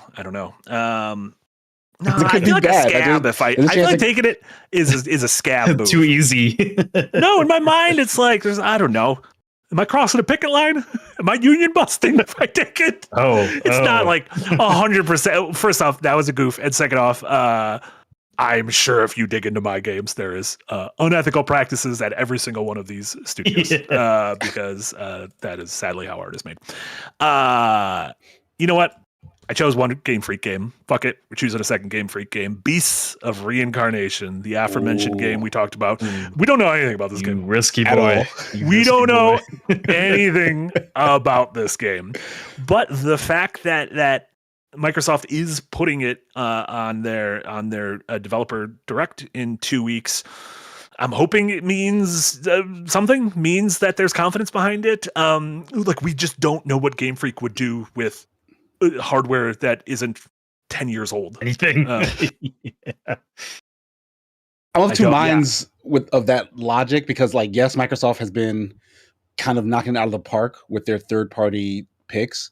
Because, like, just to say, like, because it's getting a showcase, that means, you know, there's confidence in it because South of Midnight came out and that was a little rough around the edges. But this is a third-party thing. So, okay, maybe Microsoft sees something in it. But also, this is Game Freak. So, like, they just have that backing of this is the studio that made Pokemon. So that alone might just give them the cachet for Microsoft to jump at it, regardless of whether this thing is actually quality or not. 100%. We don't know if they're backing this because the game looks amazing or if they're like, well, fuck, let's give money to the Pokemon dudes. Like, who gives a shit what they make? People are going to buy this because it has the Pokemon name on it. Right. Yeah, I hope it looks good. In 2 weeks, I'll either be like, fuck yeah, that was a great pick, or I made a huge mistake. So we'll see. Only live once. Only go down together, once. Marty. Exactly. for my next pick, I'm going to pick an indie game I hope is coming out this year. It's a game I got a little hands-off preview of a couple months ago that I thought looked delightful. It's also a game, one of the games I wrote about for our upcoming most anticipated games of the year vid. And this is an indie game called Dench Attack. Oh yeah, putting it in there. The This train is thing. This is a game that I believe it was pitched as Tony Hawk meets Jet Set Radio meets Sonic Adventure. And it's an extremely colorful kind of action sports game where you play as a high-speed train in a fantasy take on Japan, and you, as the train, need to like take down a mega corporation. And everything about it felt like it was just like fucking created in a lab to cater to my tastes. Yeah. So I'm really fucking excited for this one. It doesn't have a release date, but I saw it, I think last year. They showed it at Gamescom, and so I'm hoping it comes out this year. Dench Attack. yeah, it looks straight out of a Studio Trigger anime. So Yeah, it looks sick as hell. So no idea. I haven't gotten hands on. I'm not even 100%. I haven't wrapped my head around how this is going to feel to play even, because it doesn't look like anything else. But we'll see. Trains are cool too. It kind of reminds me of like Thumper. A little bit like, almost like, like a lane-based like rhythm action game. Yeah. I was actually thinking this looks a little like how Skate Story feels in some of its levels. Yeah, where it's like very like kind of like you're going down a lane, but it's all about the vibes of it and everything. How cool is I don't know, it looks cool. Yeah. Cool. Yeah, those were my 9th and 10th picks. So, I have to probably choose them. I keep forgetting that is like a whole thing. Yeah. I didn't even do Beasts of Reincarnation yet, did I? Beasts No. of Thank you. Boop. And Marty's at like a football draft. I want that guy. no. I like that guy. But don't tell him. Don't tell him. I don't actually put him on my roster. Don't give him a contract. I want the one with the nice butt. Oh, according to this, it says spring for Dench Attack, but I don't feel like I've heard that. But who knows? That was me. On to Casey. Second to last pick for Casey, Second to last. Oh my goodness. All right. I believe. Right? Let me. I don't know. No, I don't know. No. We have 12 in the opening draft. Oh, sorry. I have 2 left space. because I've already had one on the way left. back. Yeah. Sorry. Right. Sorry. Casey has 3 left. Okay, that scared me. I thought, oh no, I have No, to. I did bad counting. But no. Oh, okay. So next for me, where was it? Let's go with Onimusha, Way of the Sword. Nice. It's shown really good. Mhm. But this is kind of a swing in the dark because I've not played an Onimusha before, and Onimusha has been gone for a really long time. But this is part of Capcom's like resurgence. They're hit like 85-90% on average of just whatever they release is a banger, at least critically. And even if it's not critically, like it's still like fairly good in some aspect, like niche good. Though for this, we want critically good. Mhm. But either way, I'm everything I've seen from this game has gotten me excited for it. So I'm just gonna go ahead and secure it on my list and hope that it does me right. Hell yeah. Love to hear it. Yeah, Right. this and Capcom's had a pretty solid track record over the past couple of years, with bringing back Resi, with what they do with Monster Hunter, what they've done with Street Fighter and everything. So they also have one other big game coming out this first half of this year that none of us have taken yet. Oh, wait, other than Resident Evil? Marty doesn't want to say it. I almost don't want to say it, but I want Marty to take it. So All right, I can't even think of what game it is. that's okay. It may or may not be a Mega Man game. Oh, you consider that a big game? Pragmata? Oh, okay. Sorry. I'm sorry. Oh, you were Confused, like, actually the- thinking. I you was were thinking actually of thinking Mega Mega Man. Yeah. I don't think Mega Man's coming out. I don't know. I don't think Mega Man's going to come out this year. Yeah, I don't know. There's a I have couple no idea. games I'm really excited for that I'm deliberately not I'm not choosing Okami 2. If Okami 2 had a release date, I would 100% choose it. I just do not think Okami 2 is coming out this year. Fair. So, kind of like that. The cool. next Nick. game I'm going to choose it's probably going to surprise you actually. It is a game that hasn't even been announced yet, and I don't know if it will be announced, but I do think it is going to be announced. The next Untitled Far Cry game. Oh, wow. Oh. Okay. This would be Far Cry 7 or It's Far Cry 7, whatever. Yeah. Wow, that's an exciting one. That's I've not been that's following- not because there wasn't one last year. There wasn't one. Yeah, I've been following. Far Cry 6 there was has like been one 2023? 2022, I think. 2021! Oh my god. Oh my god, yeah, it's been a long time. They took that. That was That is 5 shocking. years ago? That's legitimately shocking because that used to be an Yeah. annual series. No, it wasn't annuals, every 2 years, but yeah. King does some Nick playing with insider info. I mean, the Far Cry's been rumored for a long time now. Like, there's been back and forth on what it is, what it isn't. But I mean, I think, Ubisoft was so quiet this year that they gotta have stuff ready to go for next year, and I'm sure that's gonna happen, and I'm sure a Ghost Recon game's gonna happen. Yeah, and there's been I know obviously Casey can't talk about this stuff, but there's in terms of remakes, Prince of Persia, that remake, and the all but confirmed Black Flag remake. That game fucking rules. I'm not choosing that game, but man, Yeah. I'm excited to play Black Flag again. Put me on that ship. Cool. One more pick. My next pick, this one, they just kind of talked about it today about having something to announce really soon, so I assume we're going to get a release date. But I'm going to go with The Expanse, Osiris Reborn. When did they talk about it today? At that New Game Plus showcase, which I could not watch because it was so annoying. Okay, this might be don't throw stones in glass houses. You better fucking bring your A game then for your indie showcase. I'm not gonna have influencers talking for like 10 minutes after each game, so Says I you. don't think I can mess that one up. So wait, tell me more about this Expanse game. Is this in the This same is vein from- as the story-driven Telltale one?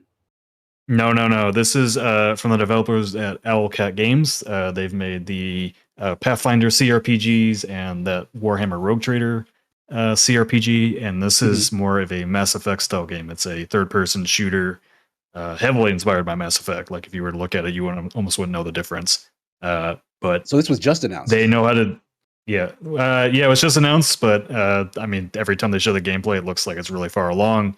And they were hinting today that they have a big announcement coming soon. So we'll see if it's a 2027 date. Then I just screwed myself, but it felt like it's coming this year. So it's clearly they know how to do RPGs based on the CRPGs that they do. I'm very interested to see how they transition that to a third-person shooter type gameplay. Sure. Yeah, I love The Expanse. I will absolutely check this out. I want to rewatch The Expanse. I haven't watched it in a long time. It's a show that actually ended okay. And that's technically Awesome. not the ending. Like, apparently the books go past that. So that's why I started reading the books. And then I remembered I don't read books. Like, I'm still on like chapter 1. I ain't no nerd. Throw it in the fire. Red? All right. Nice Casey, pick. Second to last pick. I am going to go with another, like, something close to my heart. Scott Pilgrim EX. Nice. So this is the same team that did Scott Pilgrim versus the World, the game, though that was published by Ubisoft. This team, I guess, reconvened, if I'm not mistaken. They were the same team that also did the last TMNT game, Shredder's Revenge. Right? Is that Dotemu? Is it?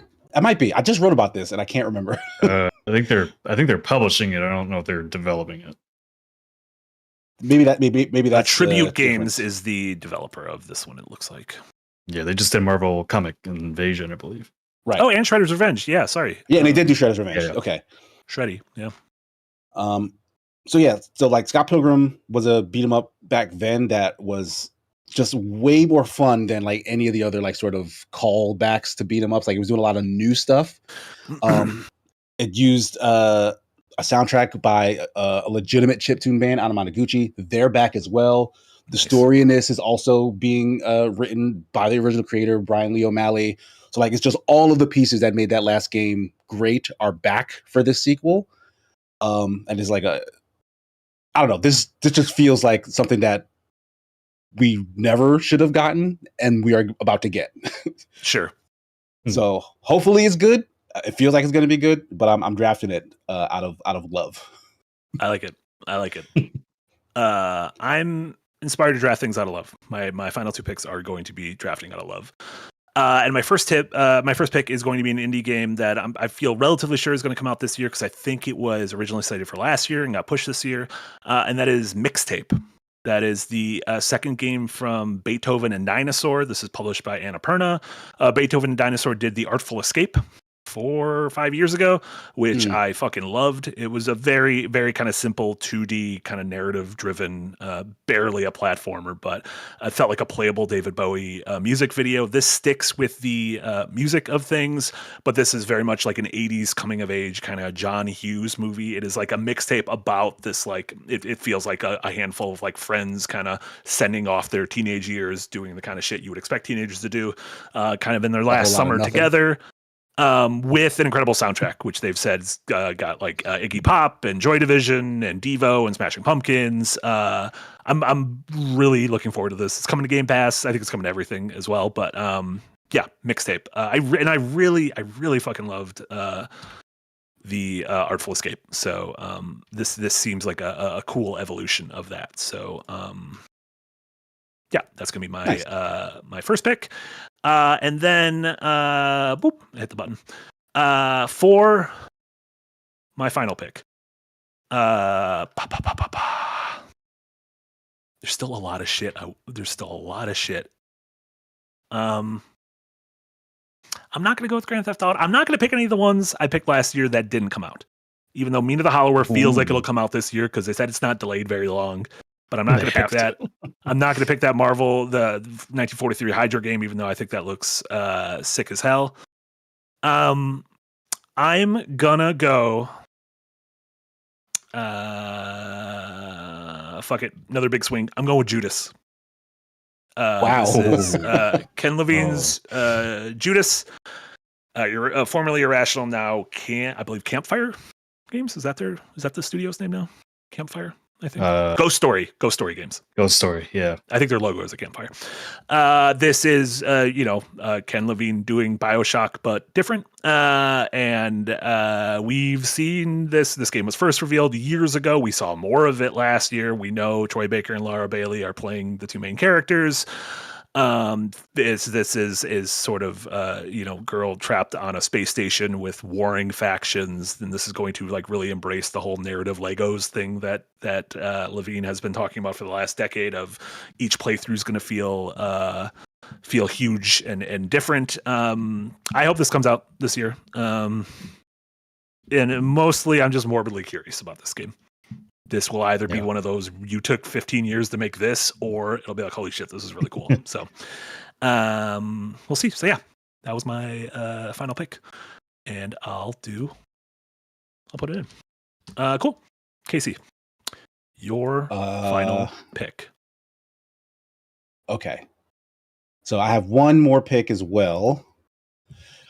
Okay. I could either go for a big swing or don't make our last one a big swing.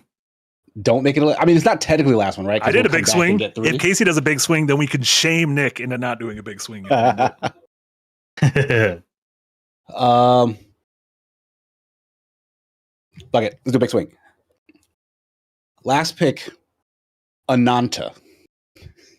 The fuck is that? Again, every time I bring this game up, you say the exact same thing. This is the big Chinese Spider-Man 2, Grand Theft Auto, Genshin Impact. Like, it's just combining all of the things.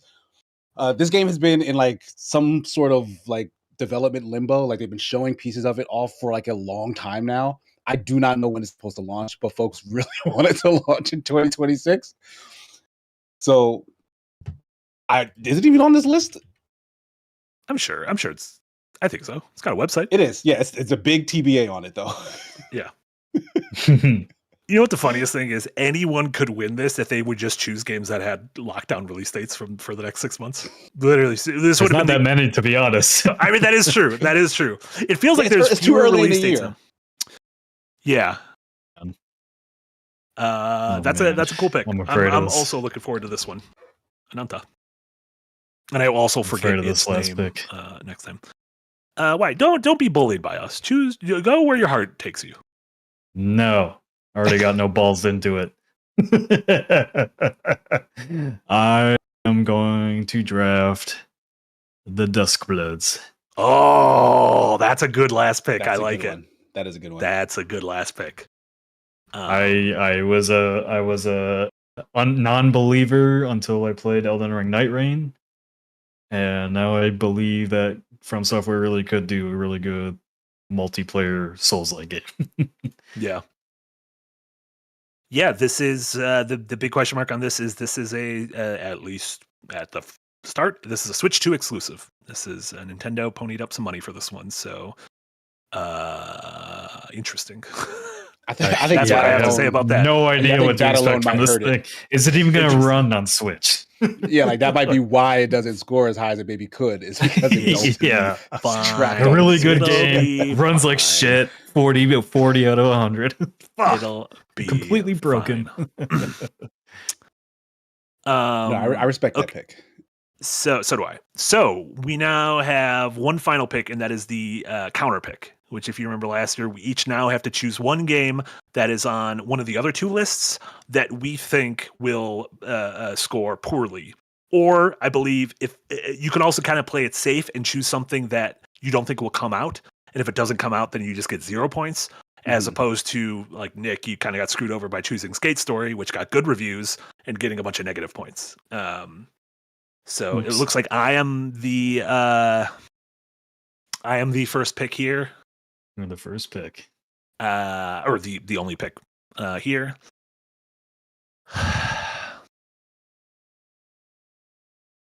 I want all these games to be good.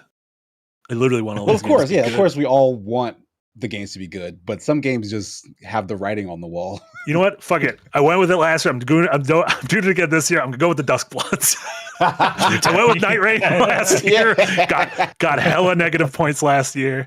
So I'm gonna go with the Duskbloods this year as my counter pick. Again, I not that I want this to be bad, but I don't. Gotta pick something, right? Yeah. So there you go, Duskbloods. I'm sorry, Miyazaki-san. I love you. He's going to Okay, prove you so wrong 2 it's on years in me. a row and beat you over the ass. Angel Nickel for said it. pick GTA 6. We can't pick GTA 6. It has to be a game that one of the other two people drafted. So Casey has to pick a game from me or Nick. Nick has to pick a game from me or Casey. I picked Yeah, a game from them. we'll draft 3 more games halfway through the year, and Sure. then if we're confident GTA is going to come out, I'm sure somebody will grab it. Yeah, maybe it'll get drafted then. Yeah.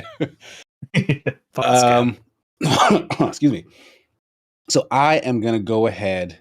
I feel like I have 2 good ones to pick from on Marty's list, Get the fuck out of there. but I'm not 100% sure on which of the 2. So I'm gonna toss a coin in my brain and I'm gonna go with Judas over Half-Life 3. Sure. Yeah, I feel like. Oh, sorry. Go ahead. Because on the off chance that Half-Life 3 does come out, it's probably gonna be pretty good. It's probably gonna be the highest reviewed game of the year, so that's like Right. a real risky. Whereas there is a chance Judas A doesn't come out or B comes out and is kind of like a And mess. yeah, Yeah. exactly. So like I like that's that. my logic, Good logic. and I will pick Judas. This is a hard one to pick between you two. Part of me, Pardon me while I burst. Is that what you were doing? No, I said part of me believes Resident Evil Requiem is gonna not Shit the bed. do what it needs to do. But god damn, I don't know. Like Crimson Desert's another one that I feel like has looked really good in previews, but also might end up just being too much of everything. Like just a I mean, big ass mess. there's fucking mechs in that games. Like I have no idea what the theme of that game is. I have no idea what's going on. Great. I love, you're just exciting me even more. Chaos. Man, I think I gotta go Crimson Desert. Crimson Desert. I think I feel like that might bite you, but go ahead. It's your pick. But that's a good mixture. I took a Nick game. Nick takes a Casey game. Casey takes a Marty game. It's a nice like little circle of It life. won't let me pick it. It's like, no, this game is too good. There it goes. Oh no, I'm projected for third again. Oh no. So do we want to really quick, Nick? Do you want to go over your picks and including your anti-pick? Yeah, so I chose. I started with the Blood of Dawnwalker. I did Forza Horizon 6. I did Antos, which nobody remembered, but that's a new game from Frictional Games, the makers of Soma and Amnesia the Bunker. I literally forgot what the game was. God. I did another indie game that apparently nobody's heard of, but a lot of people that have played it really liked it, Esoteric Ebb. I did Fable. I did 007 First Light. I did Replaced. I did Crowsworn. I did Far Cry 7. I did The Expanse with Cyrus Reborn and the Dustbloods. I feel like, looking back at this list, having just read all that out loud, I feel like I'm in trouble. It's cool list of games. I mean, if they come out, it's cool. It's cool list of games. Yeah. It's definitely like less mainstream than I feel like mine or Marty's for sure. Yeah, you and Marty went very mainstream. Mm-hmm. I don't know. That might be good. Might be bad. Yeah. But I made the mistake of not picking Blueprints last year, and I won't make that mistake again. So, but fair enough. After championing it until the draft. Yeah, it was kind of. Did you just forget about it? I just forgot because I'm an idiot. It happens. Casey. So Too Hard, 2 game. Year 2, we're going to be bringing out Control Resonant, Saros, sequel to. I don't know why I keep trying to say the other game because I keep forgetting it for whatever reason. Returnal. It's less a sequel. I think it's like a spiritual successor. Spiritual successor, yes, to Returnal. Tides of Annihilation, Mario Tennis Fever, safer pick. Screamer, a real help me pick. Battlevision Network, Honor of King's World, which I expect to it'll make all the money in the world, but who knows how it'll review. Crimson Desert, which I think is going to be a lot of fun, whether it's actually reviewed well or not. Lego Batman Legacy of the Dark Knight looks really good. Nice. Onimusha Way of the Sword looks really good. Spot Pilgrim EX is a personal love of mine. And Ananta, I don't know. That's a dark horse for me as well. Sure. Yeah. And then I counterpicked Marty's Judas pick. Damn. Marty, how do you feel? That's a real Judas move of you. Have you? Sorry, Nick. What were you saying? Have you looked at Crimson Desert at all? I've seen it only when it's been shown in showcases we've been watching. If I'm gonna be honest, I kind of tune out every time. Yeah, it's got so many different gameplays. Like the world looks really cool, and the gameplay looks really cool. Yeah, but it looks like a biggest buffet. My gut tells me the story is going to drag it down hugely, and the quests are going to be really repetitive. Sure. Yeah. You know what? It gets us one step closer to Dokkaebi, so that's all that matters. And then for my picks, I did unannounced Half-Life game, Marvel's Wolverine, Resident Evil Requiem, unannounced Pokemon Generation 10, Dragon Quest 7 Remastered, Persona 4 Revival, Gears of War E-Day, Fire Emblem Fortune's Weave, Beasts of Reincarnation, Densha Attack, Mixtape, Judas, and my counterpick was From Software's The Duskbloods. Per usual, yelled at me for not putting Halo on my list. Yeah, we got some biggies that weren't chosen. We mentioned Pragmata, Marvel Tokon, the fighting game. I'm not 100% sure that's coming out this year. No one picked Grand Theft Auto. No one picked Marvel 1943, Lords of the Fallen 2. We mentioned the Phantom Blade Zero. Phantom Blade Zero, Mortal Shell 2, Nirvana Noir. I actually thought you were going to pick Casey, the Genesis Noir follow up. I guess we don't know if that's coming out this year. I knew that was a thing, but I had no semblance. Well, if I would have had one more pick, if I would have had 2 more picks, it would have been Yoshi and the Mystery Book. So I want to see what Yoshi learns to read, which I think is huge for that dinosaur. And then my claim to fame, my largest viewed video of all time, the infamous Planeten Verteidigungskommandant, which is just like you control a big old cannon. That's come out this year? I don't know. I feel like it was like 10 years ago we made that short. It's got a quarter 3 2026. So that's why that can easily become a Q1 2027. There's no way to know. Yeah. So those are our picks. Yeah, we'll be checking in obviously as games come out, and then we'll do another probably after the summer showcases. We'll do another round of picking a few games. So it should be a lot of fun. Before we talk quick about stuff we've been playing and watching, Be Smart, thanks so much for $2 dono. Just joined the stream. Who won last year? Highly recommend you go to the beginning of the segment to see. But let me just tell you, winning came with this incredibly dusty Darth Maul. I should have dusted this. I can't believe I didn't dust this. Does the button work now? No, still doesn't work. Nope. I'll put too much dust. There's too much dust. Dust bloods. Thank you so much, Be Smart. And then Jewel Rao re-upped in the tip jar. Thank you so much, Jewel. Thank you. Cool. Anything we want to talk? I don't have too much. I played Okami over break. I don't need to talk about Okami. It's great. I love that wolf. So I don't have anything. Everything else I've been playing. Everything else I don't love him enough to draft him. Everything else I've been playing. I'm going to pull a Nick. I've been playing a lot of stuff that we have in the account that is coming out in the upcoming weeks. Yeah, smaller stuff, but a lot of cool. I will say a lot of cool indie games coming out in the next couple weeks. So no big heavy hitters, I would say, coming out in January, but in terms of indies, we'll definitely have from me a lot of stuff to talk about over the next couple weeks. Nick, I'll be hopping between subjects a lot. I see what you did there. I'm gonna fucking arrest you for breaking an embargo. Casey's like, huh? No, I know what he's talking about. Yeah. Oh, okay. he's in the in group. Large hops. I'm just saying, Fox, greatest characters of all time. I'll quickly go over what I've been playing. I've actually, for once, after yelling at you about it all the time, I've gone back to replay a series. I have been replaying the Tomb Raider games, the Tomb Raider 2013 series. Very nice. Mm-hmm. So I played and beat the Tomb Raider 2013, which holds up really well. I actually forgot that they kind of remastered it, so it like visually it looks really good on PC. And then I started up Rise of the Tomb Raider, which damn, like that game came out in what year did that come out? 2018. I said I was in college. Yeah. Fuck, I said I was in college. I had graduated college by then. What the fuck was I doing? Piece of shit. Well, for some reason, I just don't remember. Like, I remember parts of that game, but I don't remember much of it. I know I liked it, but I also like, man, loading that up today.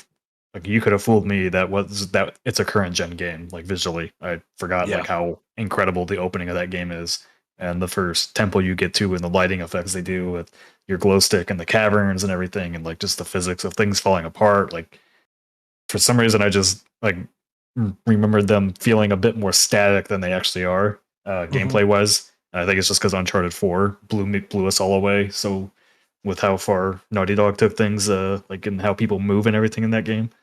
So yeah, I'm having a really good time like revisiting those, and it's kind of during the Steam sale I picked up for our account just for possible streams or whatever. Replaying the Tomb Raider games, the Batman games, and then I picked up Middle Earth, Shadow of Mordor. And I kind of got sad because I'm like, man, all three of those studios kind of got the bad end of the stick during this live service push, and they were all so talented. Yeah. Fuck. Yeah. So that's the sad thing. Bummer. On the better side of things, I've been playing Star Rupture, which Yossi played for Yossi Tries yesterday, which is the new game from the developers of Creepy Jar. It is a survival crafting game, which I bet you didn't think I was going to say. I played one of those at the start of this year. But it also has like Satisfactory, Factorio kind of like base building mechanics where you're basically building production lines to send resources back to corporations at home.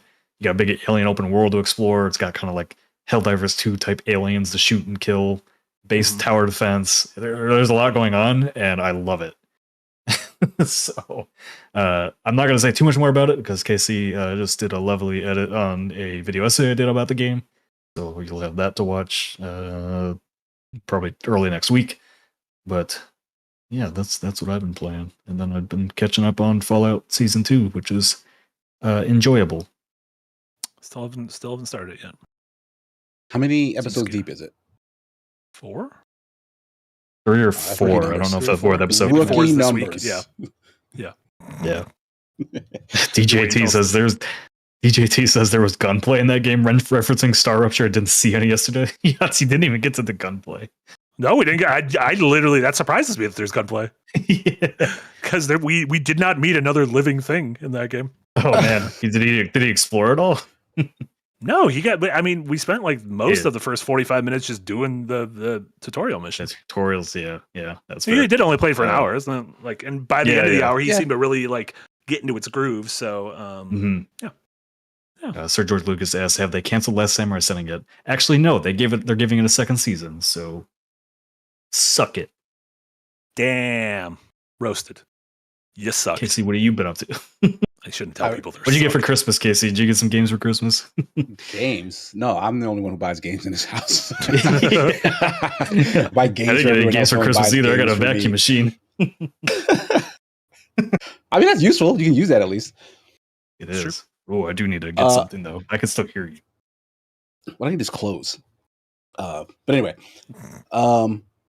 I put a little bit of time into 4 Strike, which is, if I'm not mistaken, that was the Ball X Pit dev or a publisher. or Devolver. Devolver. Yeah, that's a Devolver joint, right? Yeah. I believe so. Yeah, this is publisher. one Yahtzee played. I joined him Yes, for a Yahtzee Yahtzee also tries a couple months ago. Played it for Yahtzee Tries, yeah. I really liked it.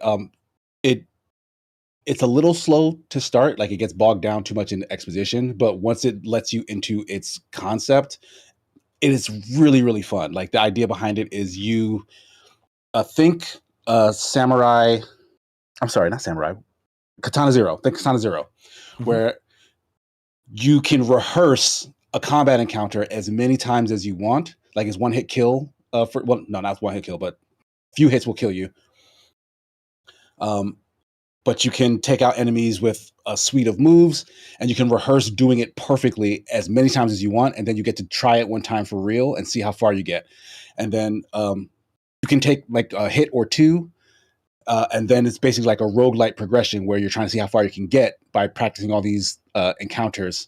And the encounters do repeat for the most part. Like I guess you do still get, so like in a sense, you can get so good at them that you can just breeze through eventually.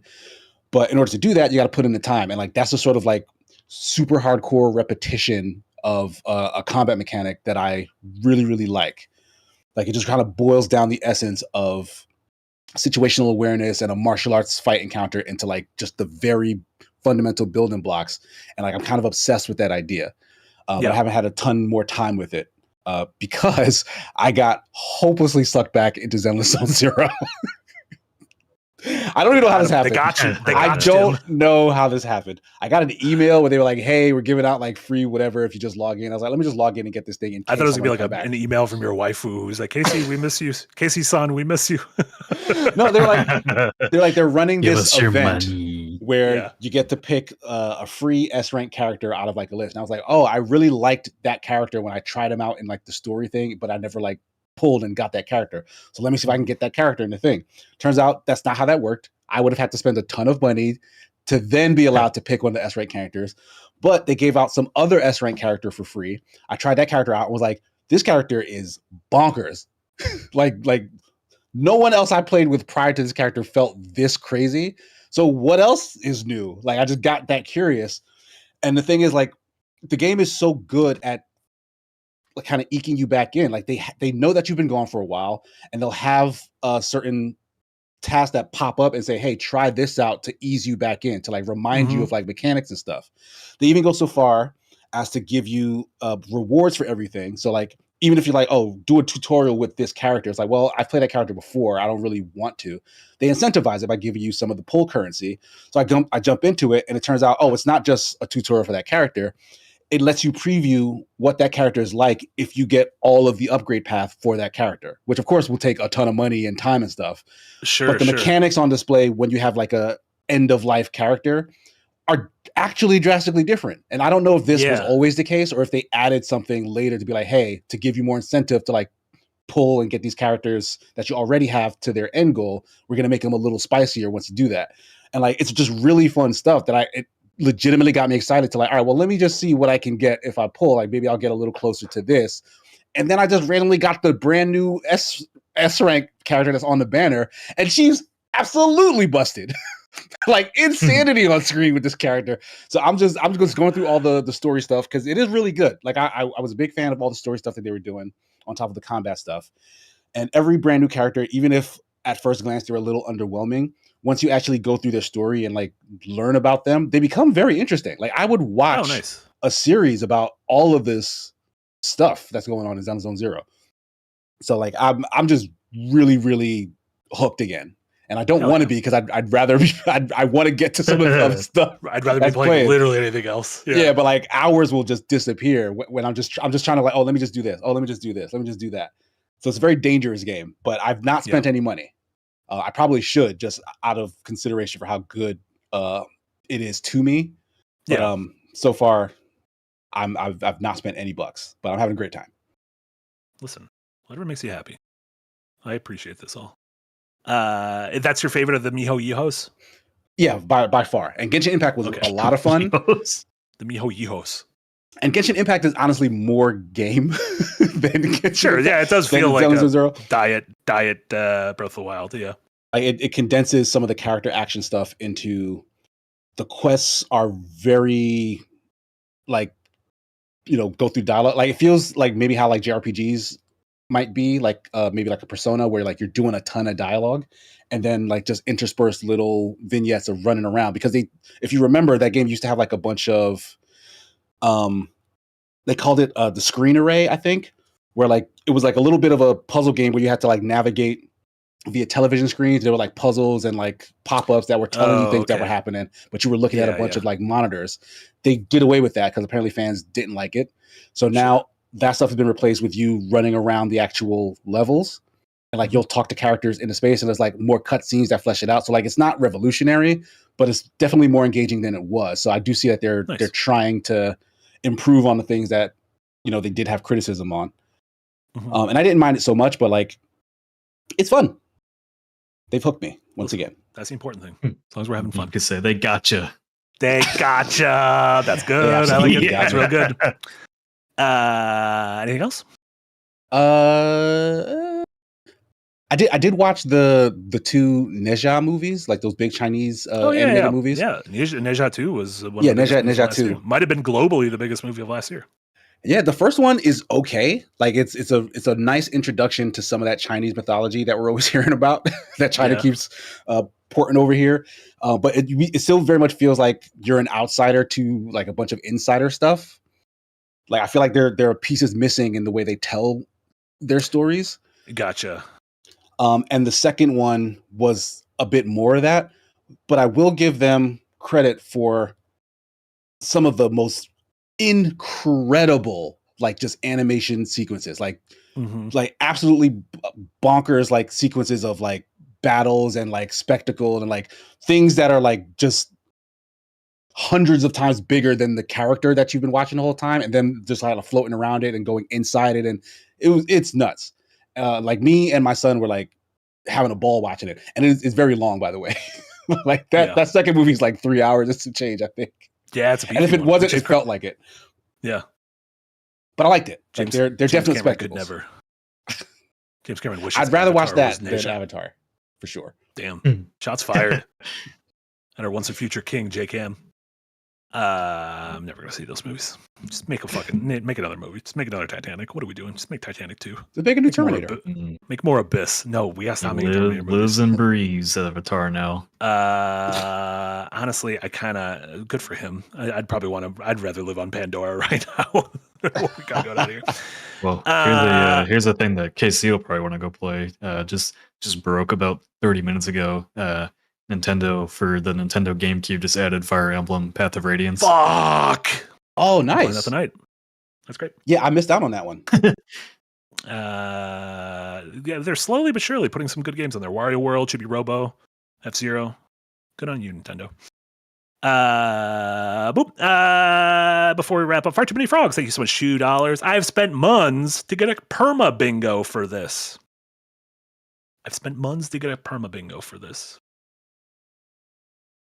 Perma bingo. Mun is money. Perma bingo is permanent bingo. I've spent money to get a permanent bingo for this. Yeah, I'm sorry, I don't. Is a perma not bingo a connecting thing? that. You might have to spend mon to get us to permanently understand what that meant. I think it's I've spent months to get a perma bingo. I'm gonna be like tossing and turning in my sleep this weekend. Be like, what does it mean? We have a fucking conspiracy theory board. Gotta go Permanent back. membership to a bingo site. Oh, you can do that? That's a thing. What's a bingo site? I don't know what the bingo site is. Yeah, You play like bingo online?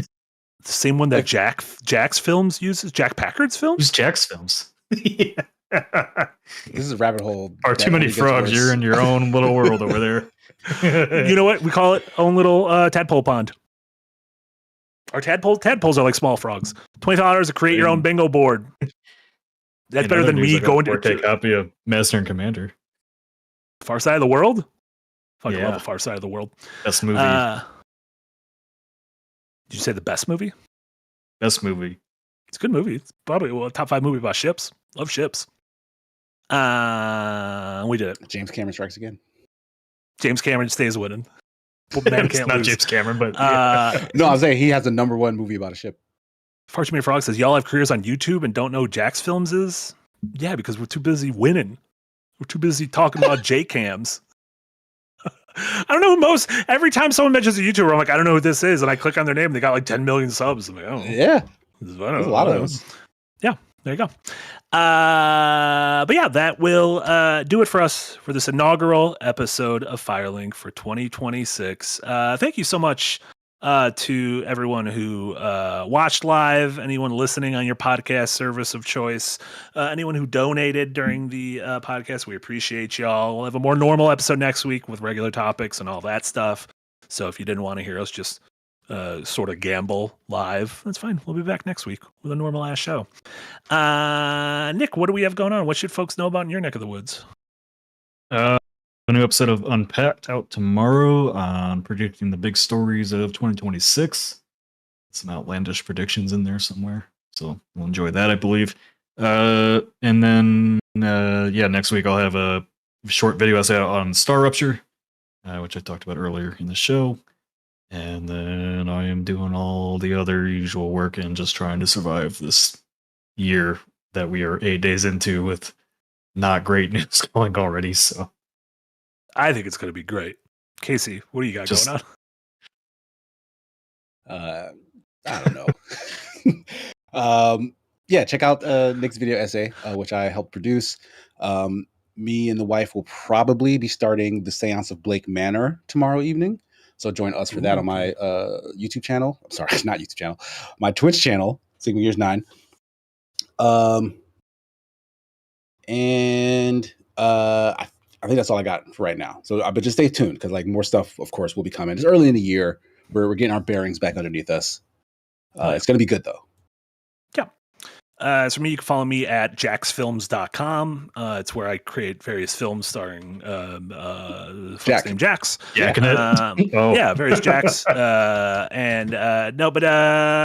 Like Casey mentioned, Jess is producing a video on our most anticipated games of the year, a more scripted kind of round, little blurby video. All of us contributed to that, so that should probably be up next week. As well as Eric and I are putting together a big old video on 20 games that we just dropped the ball on in 2025. We just didn't cover them. Cool games came out, and we didn't do shit on them.